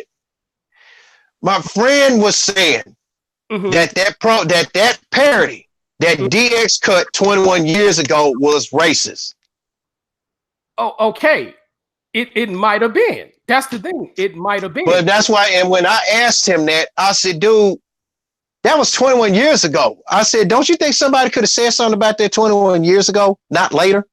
But he's not jaded for saying that something is racist, though. That's the thing. It might have been. A lot of people don't realize. A lot of black people is so. You know how dumb black people is to racism in this fucking country, dude. Hell, worldwide. Let's just keep it 1,010. You know how dumb people is to racism. Black people don't know shit is racism until years down the line. That's the reason why we need to fucking educate ourselves on this shit. That's the reason why I go hard the way I go in on it. That's the reason why you have a YouTube troll that's consistently fucking with you. Fucking with me, because they know I see something that most people don't see. Yes, it might have been funny to you. It might have been funny to both of us at that time. Yes, I followed the Nation of Domination. I followed Ahmed Johnson. I remember when he first came to Memphis, training in Memphis under Jerry Lawler. Jerry Lawler trained Ahmed Johnson. You know what I'm saying? So the thing is, it might have been. I'm not saying it is or it isn't. He might have a point there. That does not make him jaded, because a lot of black people is ignorant to racism. You know what I'm saying? The Ku Klux Klan started out as a fucking joke. That's the thing. We got to educate ourselves on certain shit that goes on. The Ku Klux Klan but see, here's the thing about me being with racism, okay? I see it every day. But do you see it from a blatant standpoint, or do you understand the subtlety of racism? That's I understand. Let me tell you, I understand the subtlety of the shit. Matter of fact, I see it on both ends. Okay. I see blatant and I see the subtlety of the shit. Okay, and when, like, the time when I said about the dude on Twitter named Rock Chalker, who still got me blocked, then who's a black man calls another black man a racist. He called me a racist, and I'm like, dude, black people don't know how to be racist. We know how to be prejudiced. Exactly, we don't. I said, because if I was a racist, I wouldn't be work. I wouldn't stand to work. I wouldn't stand to work with some white people. Let alone I wouldn't stand to work with all different types of skin color. That's what I told him. I was just like this. I said, some things when like things like say, for that example, I don't acknowledge, like something like that. It happened 20 years ago. I put it like this. Here's an example. All right, Jimmy, let's just say you was with this girl, right? Okay, back in Oak Haven. You had, and I'm just saying, even pointing an example. You had sex with her. Now all of a sudden, 21 years later, she crying wolf about you raped her.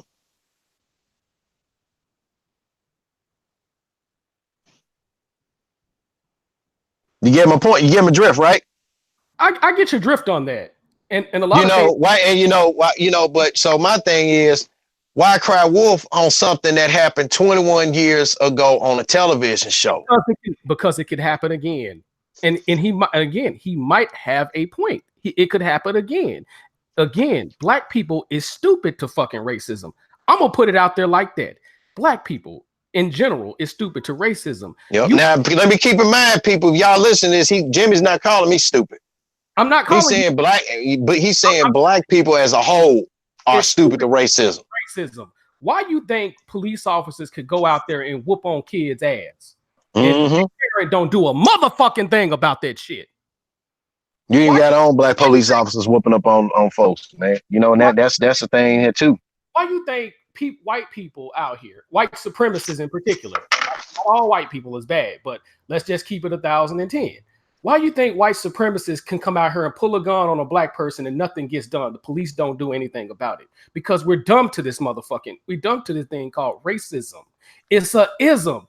ism by definition has a system in place, a methodology in place that could be taken, the course of action can be taken.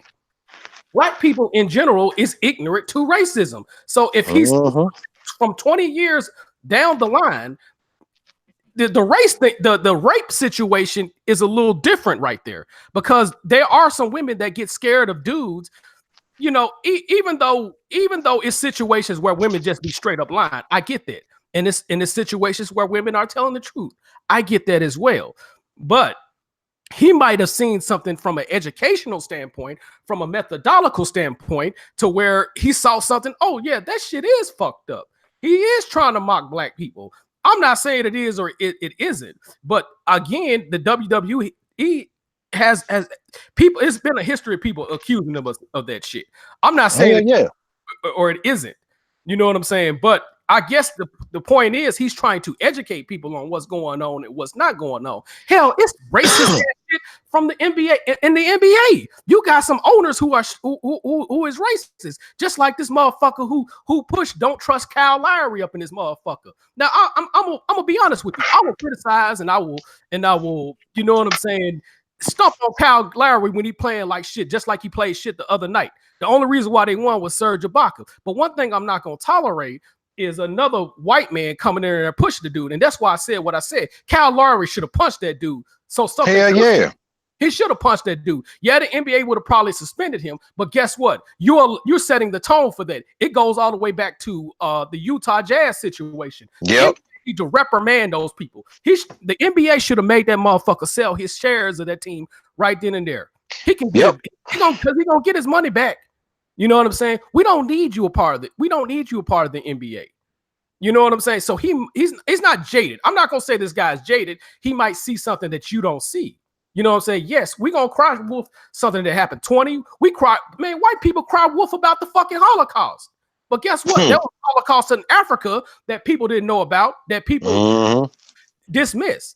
A lot of racist shit been happening over and over again. It goes back into 6 circles. History repeats itself back in the circle. You know what I'm saying? And I'm gonna say this on air too. The United States is slowly crumbling. It's almost like it's becoming the fall of Rome as we speak, because they're getting more and more belligerent with it. They're getting more and more disrespectful with what's going on. They're getting more and more they're co-signing fuckery. And when a nation co-signs fuckery, guess what? Ultimately, that civilization fall off. It started with Caligula with his fucking freaky ass, because it was alleged this dude was with bestiality and all types of shit. He was Caligula. That was the beginning of the fall of Rome. You know what I'm saying?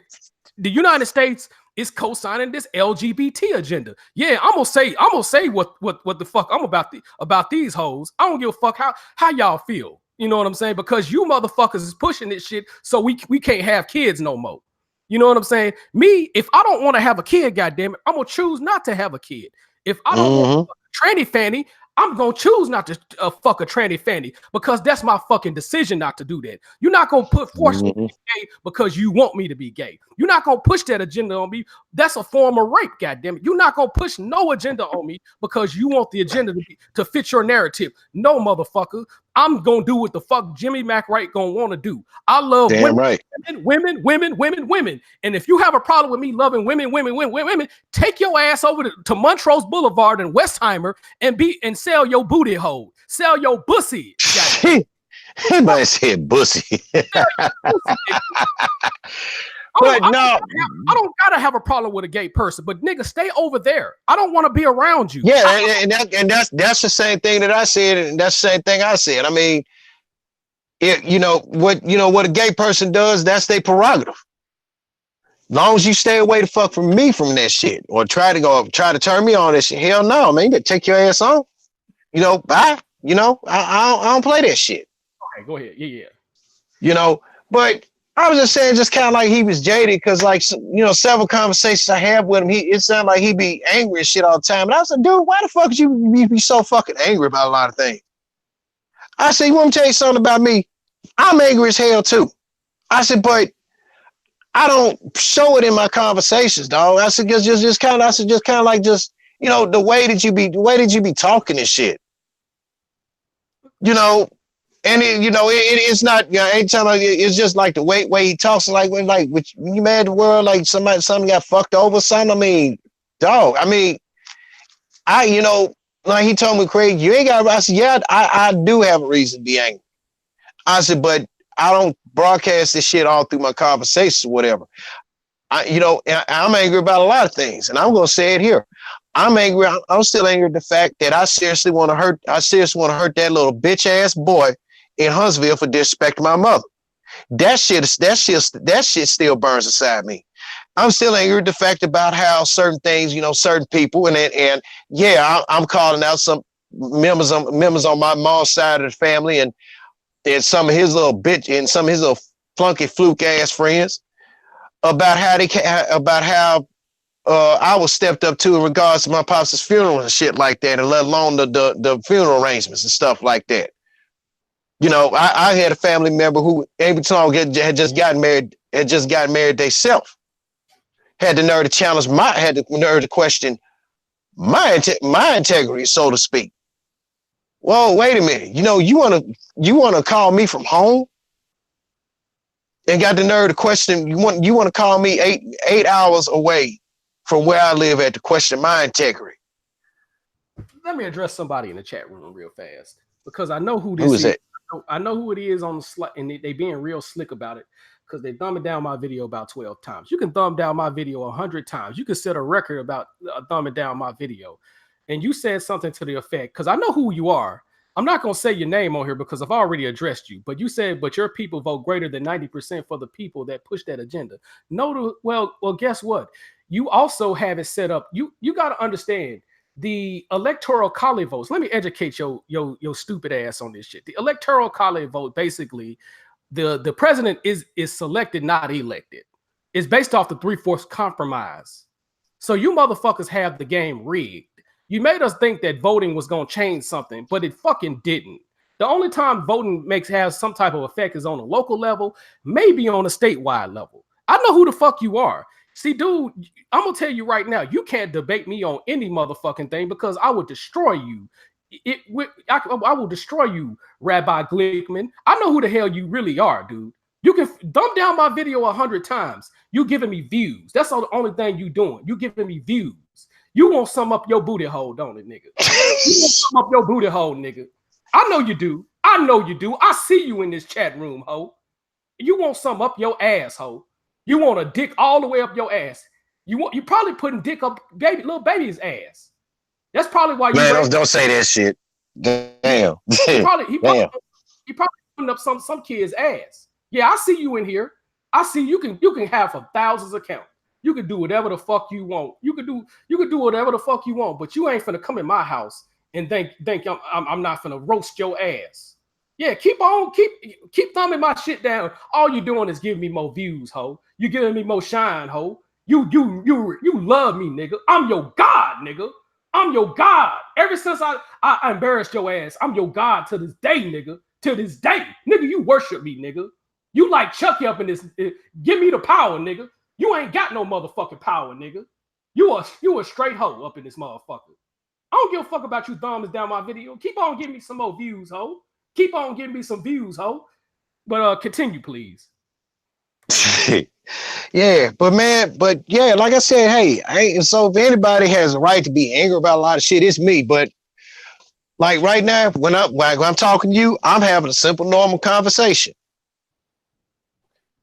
You know, I don't, and yeah, like I said, the above things that I'm angry about, yes, I'm angry about it. I'm still angry about it to this day. But that's not gonna, you know, my anger about something that I have hidden deep inside. You know, it shouldn't.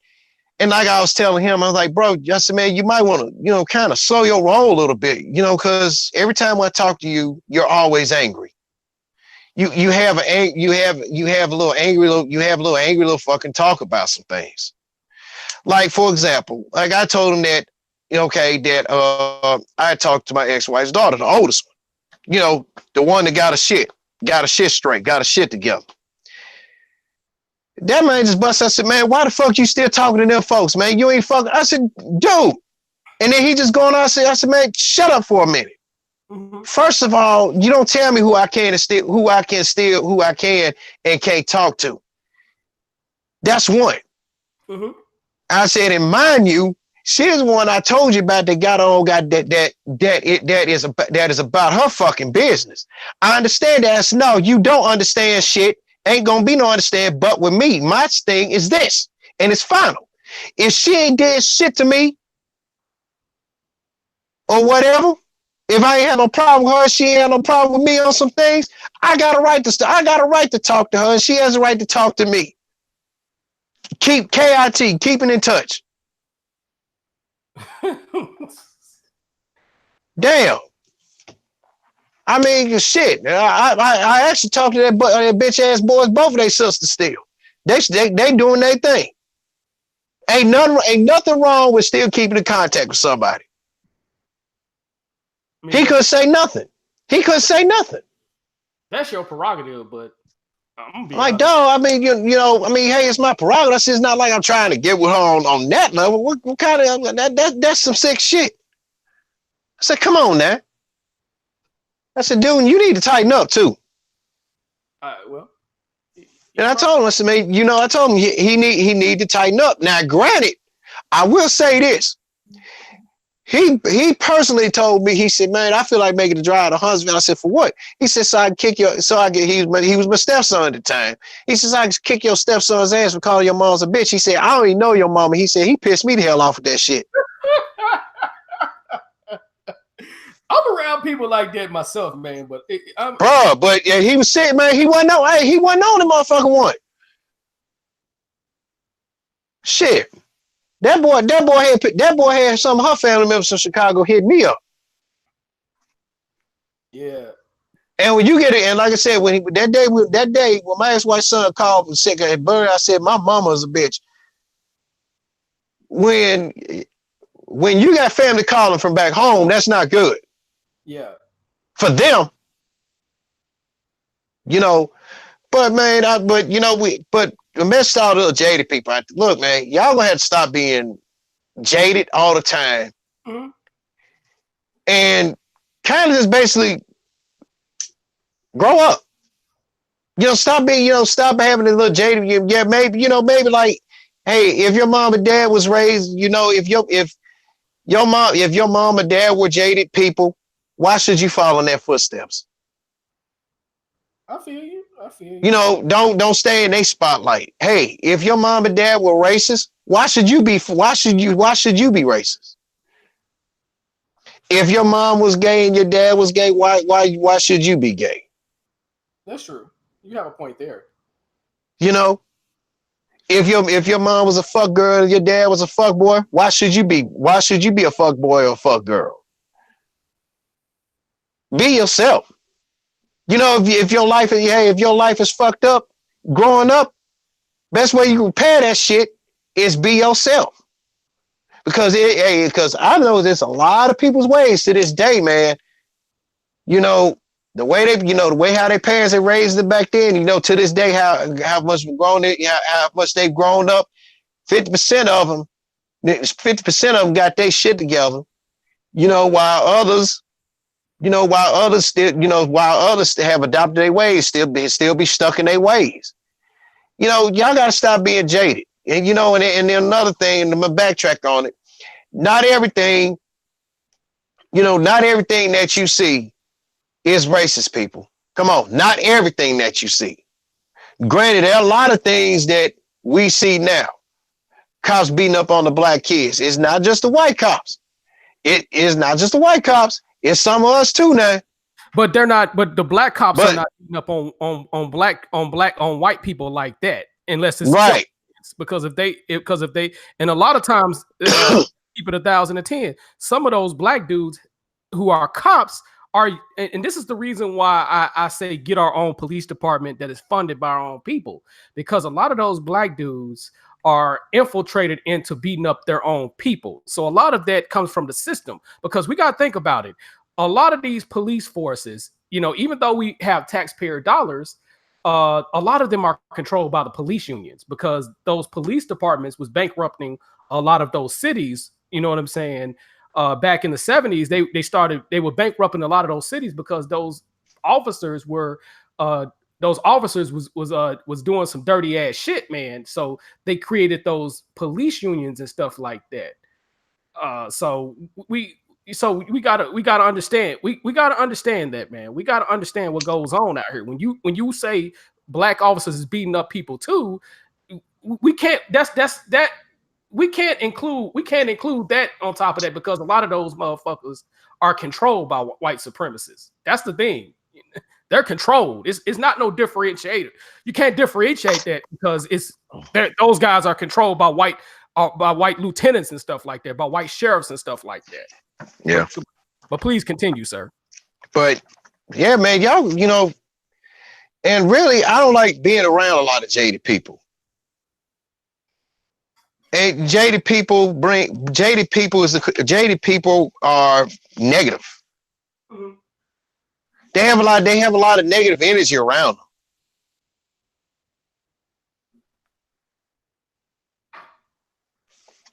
So that's why I says, some people need to stop being so negative all the time and just, and stop being jaded all the time. And stop being angry. Well, it's calling the kettle black because I admitted I'm angry, but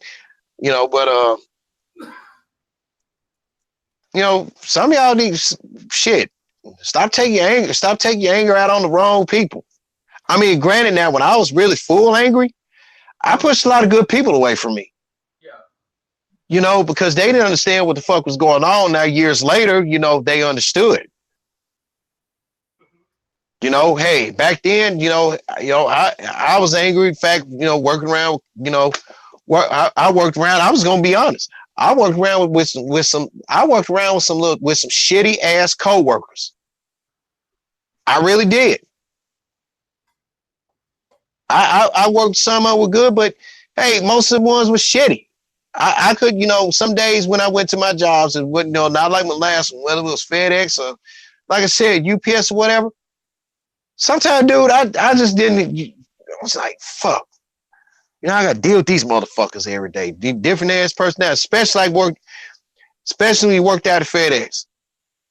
And then, when I worked at Centos, hey, some people were good, man, but some, I'll keep that to myself. But I'll say it for you. Yeah. Some were good, and some were really were with that fuck shit, And I'm not gonna not saying any names, but a lot of that's why I was just like, damn, and like a lot of times, like, and hey, and I was angry as fuck then, but I'm angry now, but not as angry. Like I said, not as angry as I was like 13 years ago. Well, here's what one of my senseis had said when I was taking up martial arts on a perpetual level. He always said your anger can work for you, it can work against you. You got to put it in. You got to, because anger is an emotional. Is an emotion. Happiness is being happy. The state of being happy is an emotion. Emotion can work for you and it can work against you. We need to put that anger in some type of positive direction, because anger is a neutral component. It's just when anger is in the wrong direction, it could be a bad thing. You know what I'm saying? So that's all it is. It's just an emotion, and energy and emotion can be neutral.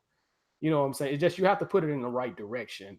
So I feel where you're coming from. I definitely feel where you're coming from. Even though it's some of the things you're saying I disagree with, but I can respect it. But put your anger in the right direction. Because in a certain situation, when you fighting for your life, hell, it's gonna be some anger come out that motherfucker. You fighting for your goddamn life. You know what I'm saying? So I can't say stop being angry, but put it in the right direction. You know what I'm saying? If you're gonna be mad, hell, put that shit in a direction to where You can be a Jay Prince, or you can be somebody you can be a product. You can have productivity. You know what I'm saying? Use it as a form of productivity. You know what I'm saying? I know I'm tongue tied, but you know what I'm saying. It is what it is. But use that for productivity is what I'm saying. So go ahead, brother, and finish your point. Yeah, so it's just like, like I said, I'm not as angry as I am now as I was 13, as I was 13 years ago. But, it did, but it didn't make me jaded. Some people these days need to stop learning how to be fucking jaded all the time and basically wake up, stop seeing the world and really you got some people that see the world in their own little fucked up views. It's just like, are like, dude, are you been living under a rock? I ain't talking about my friend though. I'm just saying that people in general is like, damn, y'all has been living under a rock. I mean, they ain't have no clear view of how the world is. Yeah. So it is what it is. I tried my best to make some sense out of that point I was making, but oh, it's another troll up in here. The trolls come out at night. The trolls come out at night. The trolls come out at night. You finna get blocked. The trolls come out at night. Get your ass off my page, ho. You disrespecting my boy Saint. That's disrespecting my boy Trayvon. Get your hoe. Bitch, I'll slap the shit out you off this goddamn podcast. Ain't nobody saying nothing about no Trayvon. It's a dude named Saint Trayvon that's disrespecting. It's one of the two trolls that we know. The trolls come out at night. The troll come. No, nigga, you is that motherfucker. That's what you is. Bye, ho. Bye, ho. Get your ass up off my shit, ho. Get your ass up off my shit. And your mama's a chicken too, ho. Your mama's a chicken, ho. That's why I fucked her and skidded in your ass, and she had your motherfucking ass, bitch. Yeah. Okay. Damn. Get your ass up off my shit, ho. Hide your ass, nigga.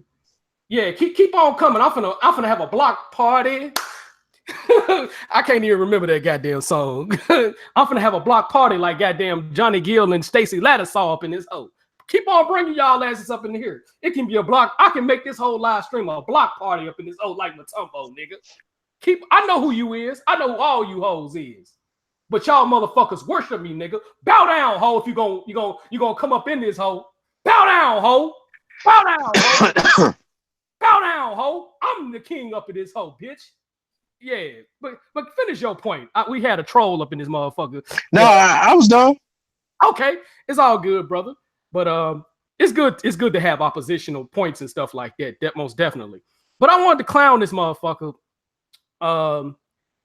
It's a particularly attention whore with 50 Cent. I'm pretty sure you've seen it or you haven't seen it. Yeah. Let me tell y'all something, guys. You future entertainers, future rappers, even future people that's going to be a part of the industry, if not create their own avenue in the industry. The dude came up to 50 Cent disrespecting this gal, talking about, I'll take your gal and come here, something to the effect of hear my CD out and stuff like that. Here go another troll. Like your mama too, Levi Goldstein. Block hoe, block one block beat at a time. Sooner or later, I'm gonna block you one more time. It's just a one block beat. Yeah, we finna have a block party up in this bitch. Just keep on bringing your hoes up in here. You know what I'm saying? You ain't getting no love. Well, anyway, I want to get on this dude who's 50, who the guy with 50 Cent. He was disrespecting 50 Cent and trying to get him to listen to his song and you know what I'm saying? My thing with you guys, here's the thing. Because I'm going to block out the chat for a minute so I can spit. Because I see it's going to be some trolling. But all y'all finna be blocked. it's for y'all finna continue to be blocked. I'm not worried about you guys, so I'm gonna spit my because you know the train of thought because you love me so much. That's why you constantly coming with 1,000 different accounts. But let me tell y'all something. And I told my roommate this because he just graduated from music school out here in Houston. Shout out to him. And I told him, even if you don't make it in rapping, you can do more than just rap. Try to do more than just rap. If you can find your way into the industry by writing songs, you can do that. Because sometimes the music industry can be tricky. You know what I'm saying? The music industry can be very, very tricky. You know what I'm saying? And this dude, the dude didn't get that because begging 50 Cent, who I'm the jury's out on 50 Cent. I'm gonna just be honest with you because he said some questionable things, and it's hit or miss for him. It's hit or miss for him. So if the jury's out on 50 Cent, so you know what I'm saying. So that's the thing with 50. But while he begging 50 for a deal, he could be working on his own deal. People need to use the Nipsey Hussle, the Chance the Rapper blueprint on getting in the game. They need to start using more of that blueprint. Their blueprint was they got their city behind them and eventually blew up. Chance the Rapper built his shit from the bottom, and now he's here. Nipsey Hussle, even though he just went mainstream like over a year ago, he started from the bottom, and then he now he here. Matter of fact, Nipsey Hussle was a millionaire before he went mainstream. A lot of people don't know that. You know what I'm saying? Because he was investing his money, and then you know what I'm saying. The record label had to come with they had to put some respect on his name. This dude, if you hot, if you got some good material, you can build your own foundation. Chance the Rapper did something NWA should have kept on doing, because NWA started out as an underground group, and then they got Jerry Heller involved, and we know the story of that. Did you know NWA went platinum before they went mainstream? A lot of people don't know that. Same thing with MC Hammer. He went platinum on the streets of Oakland before he went mainstream. A lot of people don't know that. I didn't know that. Capitol Records picked up the album, and he sold 1 million more copies outside of the ones in Oakland, because people knew about MC Hammer going back to 85, 86. You know what I'm saying? Because Big Louis Burrell, you know, was promoting his shit. We know the story about Big Louis. We know the story about Big Louis. You know, he another Big Jook, and we know the story about Big Jook. If you're from Memphis, you know who I'm talking about. I'm not finna defame nobody's character, but you know, because I respect him too much. But we know about him. But if you hot, you ain't gotta be begging another nigga for some shine. You ain't gotta do all that. All you gotta do is just be yourself. All you got to do is get the right people behind you. Begging 50 Cent and his gal or wife or whatever, whoever the fuck he with. You doing all this. And 50 might have, let me just keep it 1,000. 50 might have had to suck a nigga dick just to get on. Let me just put it out there like that. Damn. You might have had to, all you need to do is probably connect with the right people and get put on. For a backstory, I'm gonna make a story. You know, we and you knew who Yo Gotti was before the mainstream people knew about Yo Gotti, because we both grew up in Memphis. You know, the story was he had a big brother named Big Jook. I'm assuming we know he's the oldest of the family. We know that, and Gotti's like the younger brother, and Gotti came out with an album back in 1996 that didn't do too hot on the streets, you know, and people know what I'm talking about. But Big Jook, you know, changed up his game. What he did was I met Big Jook first when he was at Southland Mall when he was selling CDs. And You know what I'm saying? This is my little brother right here, man. I want you to listen to my tracks. He was doing that. And the album would be called Self-Explanatory. And he wasn't trying to get nobody to buy a CD. He was just getting people to listen to the shit. Right. You know, everybody in Memphis know about this. And from that point on, he connected with a guy named Sean Gunn. You know, big club promoter. If you're from Memphis, who grew up in the 90s to about 2010, you know who Sean Gunn is. He was like, man, could you promote my boy, man? We got the biggest track on the streets. I need you to promote my kid, my little brother, and get him in every club you could possibly do him. Because Sean Gunn really never had a club. He just paid a fee and then had little no ID parties and shit like that. You know, and anywhere in Memphis could have been a club during the reign of Sean Gunn. Sean Gunn was like arguably the hottest club promoter out there. You know, probably second to CGI Entertainment. And you could argue he was bigger than that. You know, he just didn't have a main place to go to.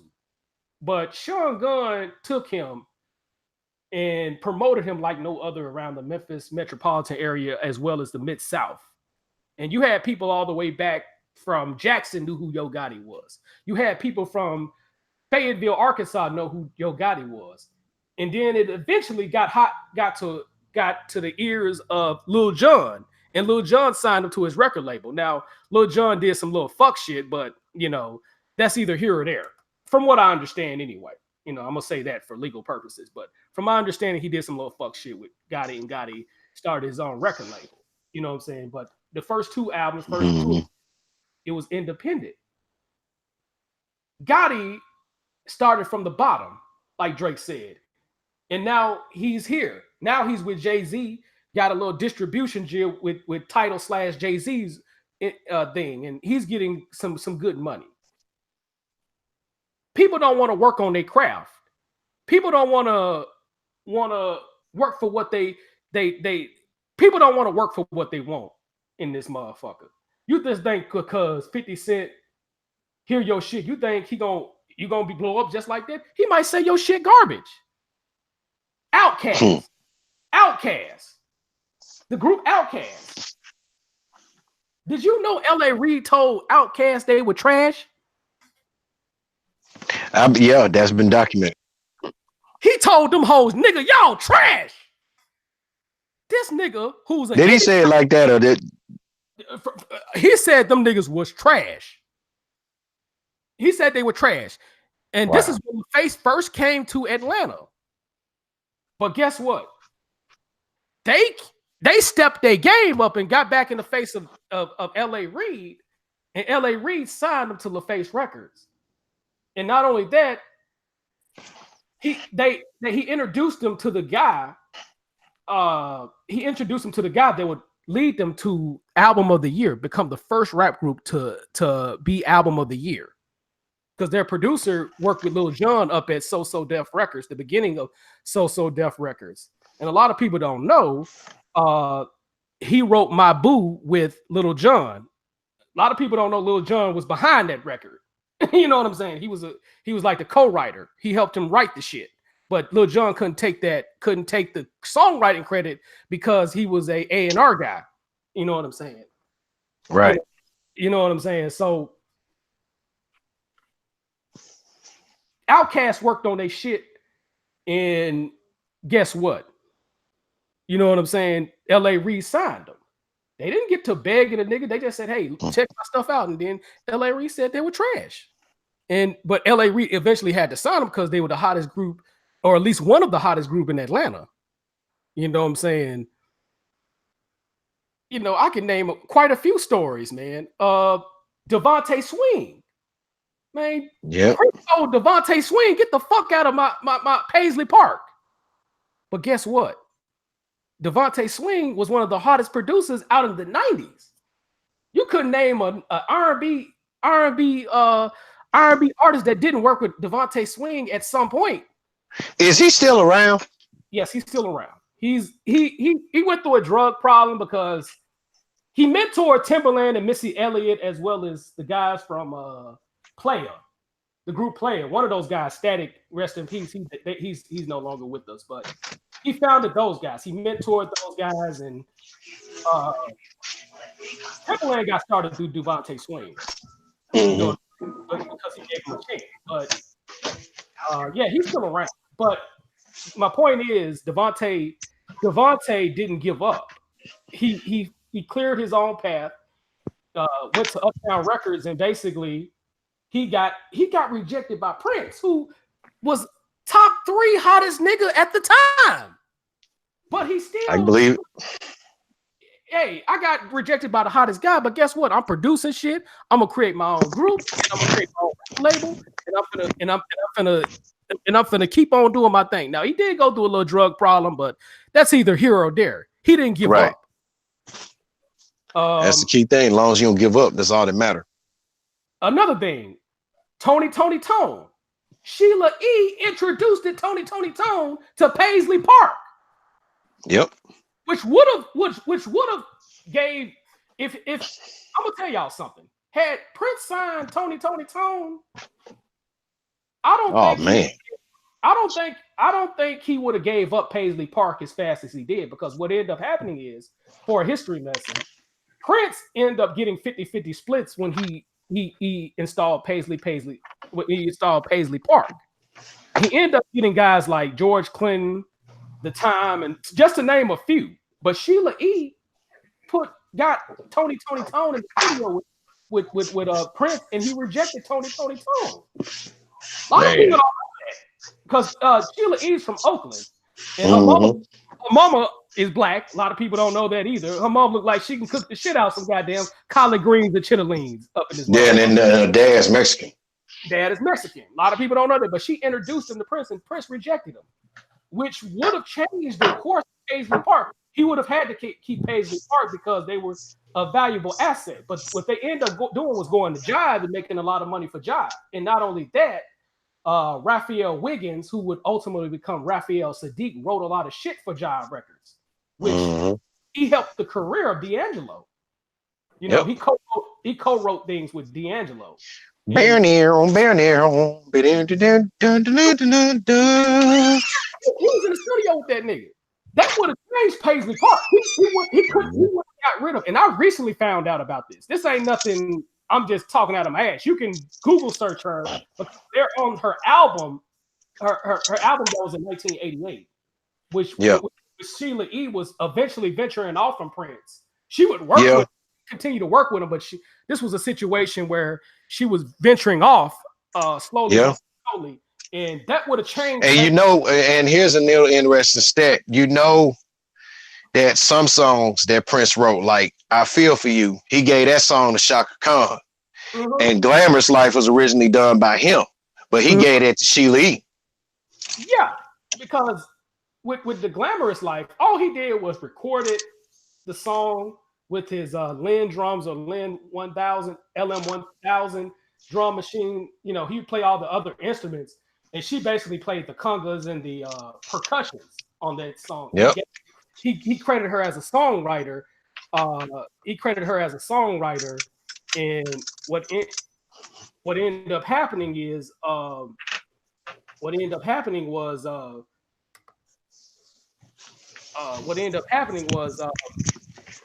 you know what I'm saying? Her career took off from there, because most of the songs, because they were code, even though Prince had other women and shit like that, they were code, and he would credit her as songwriters for the songs he write, because Prince had so many songs on that fucking vault that he was just giving away songs.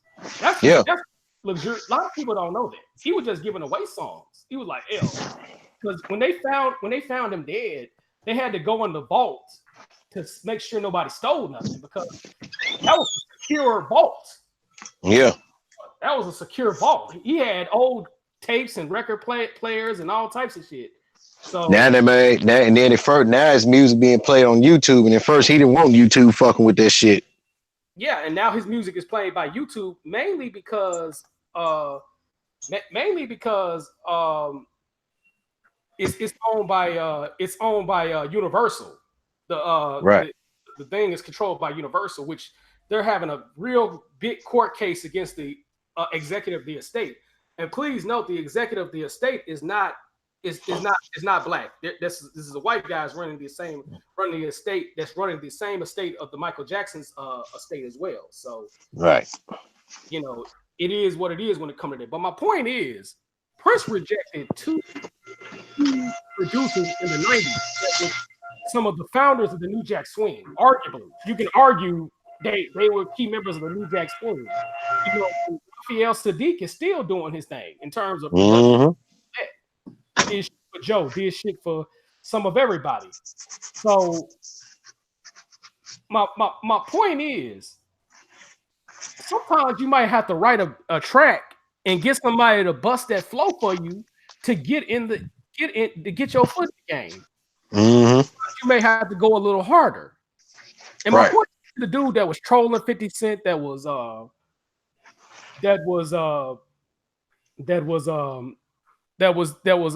getting on his nerves and all this shit. You ain't got to do all that, bro. Right.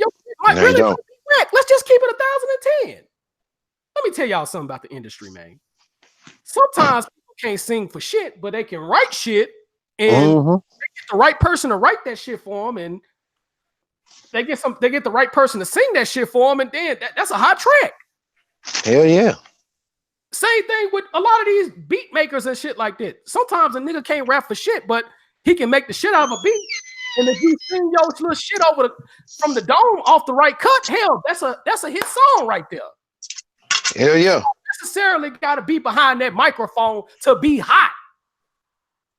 You know, and please know, I'm not saying my roommate. My roommate got some badass flows, and he can sing too. A lot of people don't know that, but you know, we don't. I'm not saying your name, but a lot of people don't know that. But he got some bad beats and some bad flows out there. But the thing is, sometimes you could be a good singer, but you have to write shit for people and to get in the door. R. Kelly career, let's take away the little sick shit he be on. R. Kelly career got started writing songs for niggas up in Chicago. Yep. His career got started, and I'm just taking the good thing out of R. Kelly, and I'm taking the good thing out of R. Kelly. R. Kelly could write a song for anybody, and he's not a bad singer in his own right. He can write a song for anybody, and that shit gonna be a hit. Let's just keep it 1,010. Yeah, he's on some bullshit. Yeah, he's going through the shit he's going through. A lot of it is well deserved. I'm just gonna put it out there. But yeah, you write something for your ass, it's gonna be a hit. That motherfucker, and the crazy thing, this motherfucker cannot read. He can't read one sentence.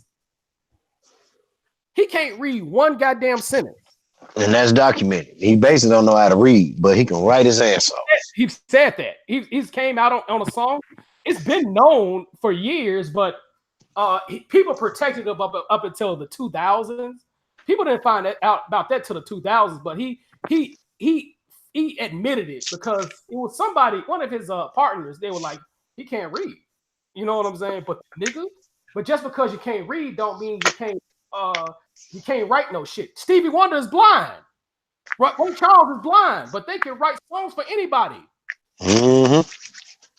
You know what I'm saying? Stevie Wonder writes his shit on Braille, nigga. Yeah. He writes shit on Braille. And then the melody of the beat just comes, he just get inside a synthesizer, a bass synthesizer, a mini moog, whatever the fuck you want to call it, and creates his song that way. You don't have to even be literate to write songs. You can just come up with something off the top of the dome, or tape recorded like Michael Jackson did. Michael Jackson didn't write a lot of his shit. He just tape recorded his shit. You know, I'm talking about pen and paper writing. I'm not talking about, you know what I'm saying, composing the situation. Michael Jackson just tape recorded the sound he wanted and the song and the lyrics he wanted and took it from there. And like Quincy Jones, hey, help me with this song right here. You don't have to be in the front of the room to be hot. It's niggas that's just making millions of dollars, can't sing a lick, but they can write the shit out of a song. They can produce the shit out of a fucking song. They could produce the shit out of a good rap beat. You don't have to beg motherfuckers for shit. You don't have to beg these white folks or white supremacists for shit. You ain't got to beg 50 Cent, Minnesota Golden Gopher looking ass for shit. And this is no disrespect to 50, but you don't have to come to that man like that. Get your shit. Get around some niggas that's gonna keep it real with you. That's the problem with you niggas. You around people that say, "Oh, your shit is hot," and your shit ain't. Is not. Is a not, nigga. Yeah, and they ain't mean to interrupt. You see that Corey Wolf ain't shit. You see that video that picture he sent. About dude begging him. No, the picture he just sent. Two girls fighting, and it's a dude taking a picture, putting it on the phone. He got LeBron fans, Raptors, Warriors. He just sent that on the sports entertainment group. Oh yeah, I saw that. I saw that. Yeah. Oh, and by the way, you had an update here. Got a notification. The guys in the hood commenting, Jimmy is a liar. He wouldn't debate Yeti. It's the same hoe. It's the same hoe, and I'm blocking them as I spit this game. How the hell you coming with the same goddamn account and thinking I'm not gonna block you? You love me, nigga. You love me, nigga. And bitch, come in this house and bow down, nigga. If you don't bow down, you finna lay down up in this hole. You can do anything. Hey, and then the way he and the way he talks. Well, you will. Yeah. I'm gonna block everybody that you seeing. I'm telling y'all mods. Y'all mods for a reason. For all my mods in this hole, I'm gonna put this dude a mod too. I'm gonna mod my boy up. For all my mods who are currently watching this thing, if you see dudes trying to talk smack to me, slap them hoes. Slap them hoes. You got my permission to slap that ass. You know what I'm saying? So I made y'all mods for a reason. Slap them hoes. You know, use the wrench slapper, man, and get them up out of here. You know what I'm saying? But my point is, man, dude ain't got to do all that. It don't take all that to be hot. You know, sometimes you may have to work to get in. You may have to put a little bit more work. You up here begging a grown ass man. Ain't no telling what 50 Cent had to do to get in the rap game. And I'm not dissing 50 Cent. This man has worked hard, but ain't no telling what this man had to do to get to where he's at. It ain't no telling, bro. And you might not want to go down that route.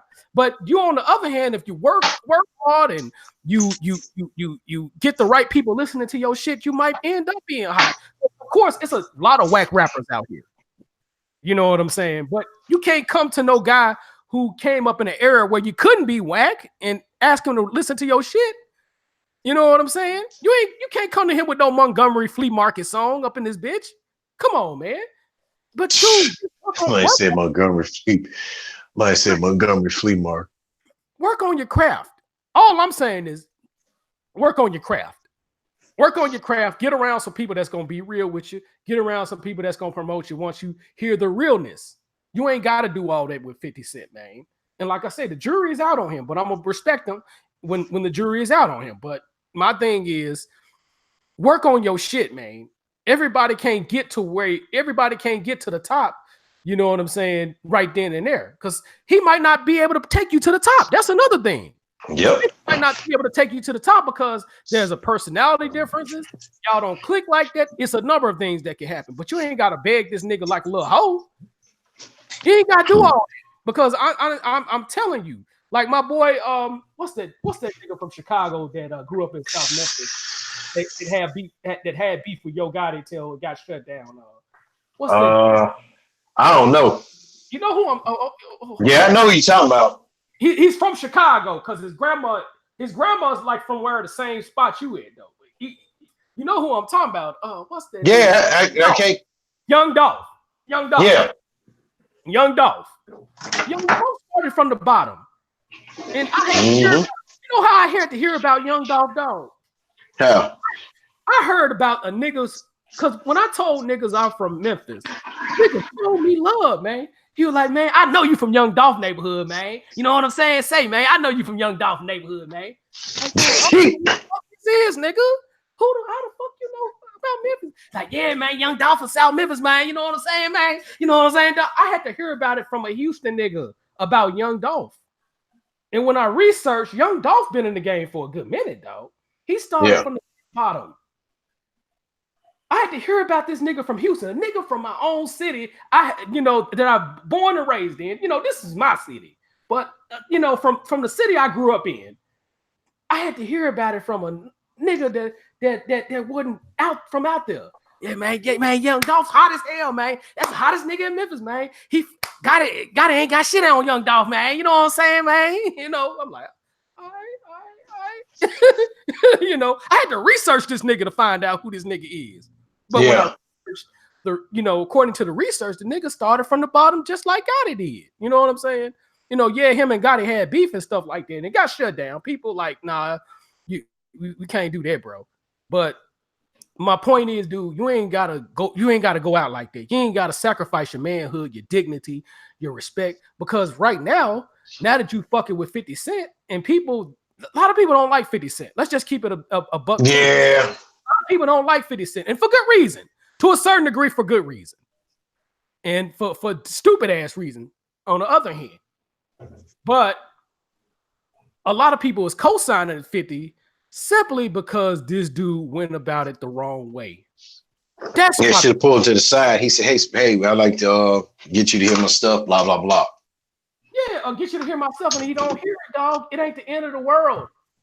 Prince rejected Devontae Swing, rejected Tony Tone, slash Raphael Sadiq. But guess what? They still made it. Just because you rejected don't mean you can't make it. And the fucked up part about it, his girlfriend introduced Tony Tone to them. She was like, hey, these Oakland people, you know what I'm saying? And like I said, that would have changed he wouldn't have went through the shit he went through with Warner Brothers had he kept them. That's the crazy thing about it. Because eventually Prince had to learn years later, and he eventually made up for it, but there was a mistake on his end. I'm not going to even lie. You know what I'm saying? Because it would take him a long time before he got all his masters. It took him a long time to beat Warner Brothers. And, he wouldn't have had to tour as extensively as he did because he made millions of dollars touring, but he wouldn't have had to do all that. You know what I'm saying? If he had got those guys. You know what I'm saying? But my point is, one day 50 might need you, nigga. Have you ever thought about it before you went to him talking about, listen to my track, nigga? This ain't no motherfucking Hustle and Flow, nigga. And hell, even if Hustle and Flow, nigga, Skinny Black pissed on his goddamn shit. Come on, man. So my thing is, bro, and to the guy out there, because I'm pretty sure these trolls is giving me some shine. So if you're gonna give me some shine the right way, ho. And bow down when you come in this motherfucker. But I'm pretty sure he's gonna listen to it because it's gonna be about 100 people listening to it. So you could be the one out of 100 that listen to this shit. Let me, work on your craft. You know what I'm saying? Get on top of your shit. Get around some hot people. Get around some good publicists and shit like that, dude. Invest in yourself, dude. If you really believe you not Montgomery Flea Market song, and this is me spitting game to you, bro. This ain't me clowning you. This is me spitting game to you. Get on top of your Grizzlies, like we say out in Memphis. Get on your Grizzly, nigga, and stop begging 50 Cent. Because he might need you one day. You know what I'm saying? You don't necessarily need him, bro. You don't necessarily need him. It's certain people that may need him, but you don't got to be one of them, nigga. So, dog, get on your Grizzly, dog, and get on top of that shit, man. And stop begging that hoe for that shit, man. You got anything you want to say to that, man, before I get up off this hoe? Nope. Okay. Just follow. If 50 rejected you the way he did, hey, better opportunities coming. That's all I gotta say. You never know. You never know. Mm-hmm. Exactly. Man. So I'm done. That's it. Well, definitely, man. Once again, this your boy, live and direct and full effect out the 832 with my boy out the 662. And y'all already know how I do. You motherfucking trolls, when y'all come in my house, bow down, bitch. Bow down, bitch. And to the people that truly love me, I'm talking about the people that truly love me, Lowland Prophets, my boy Marcus Johnson, my boy Samaj TV. Much respect to y'all. Y'all keep doing what y'all do, man. And I'm out of here. And we both out of here. Peace out. And the pleasure has been all yours.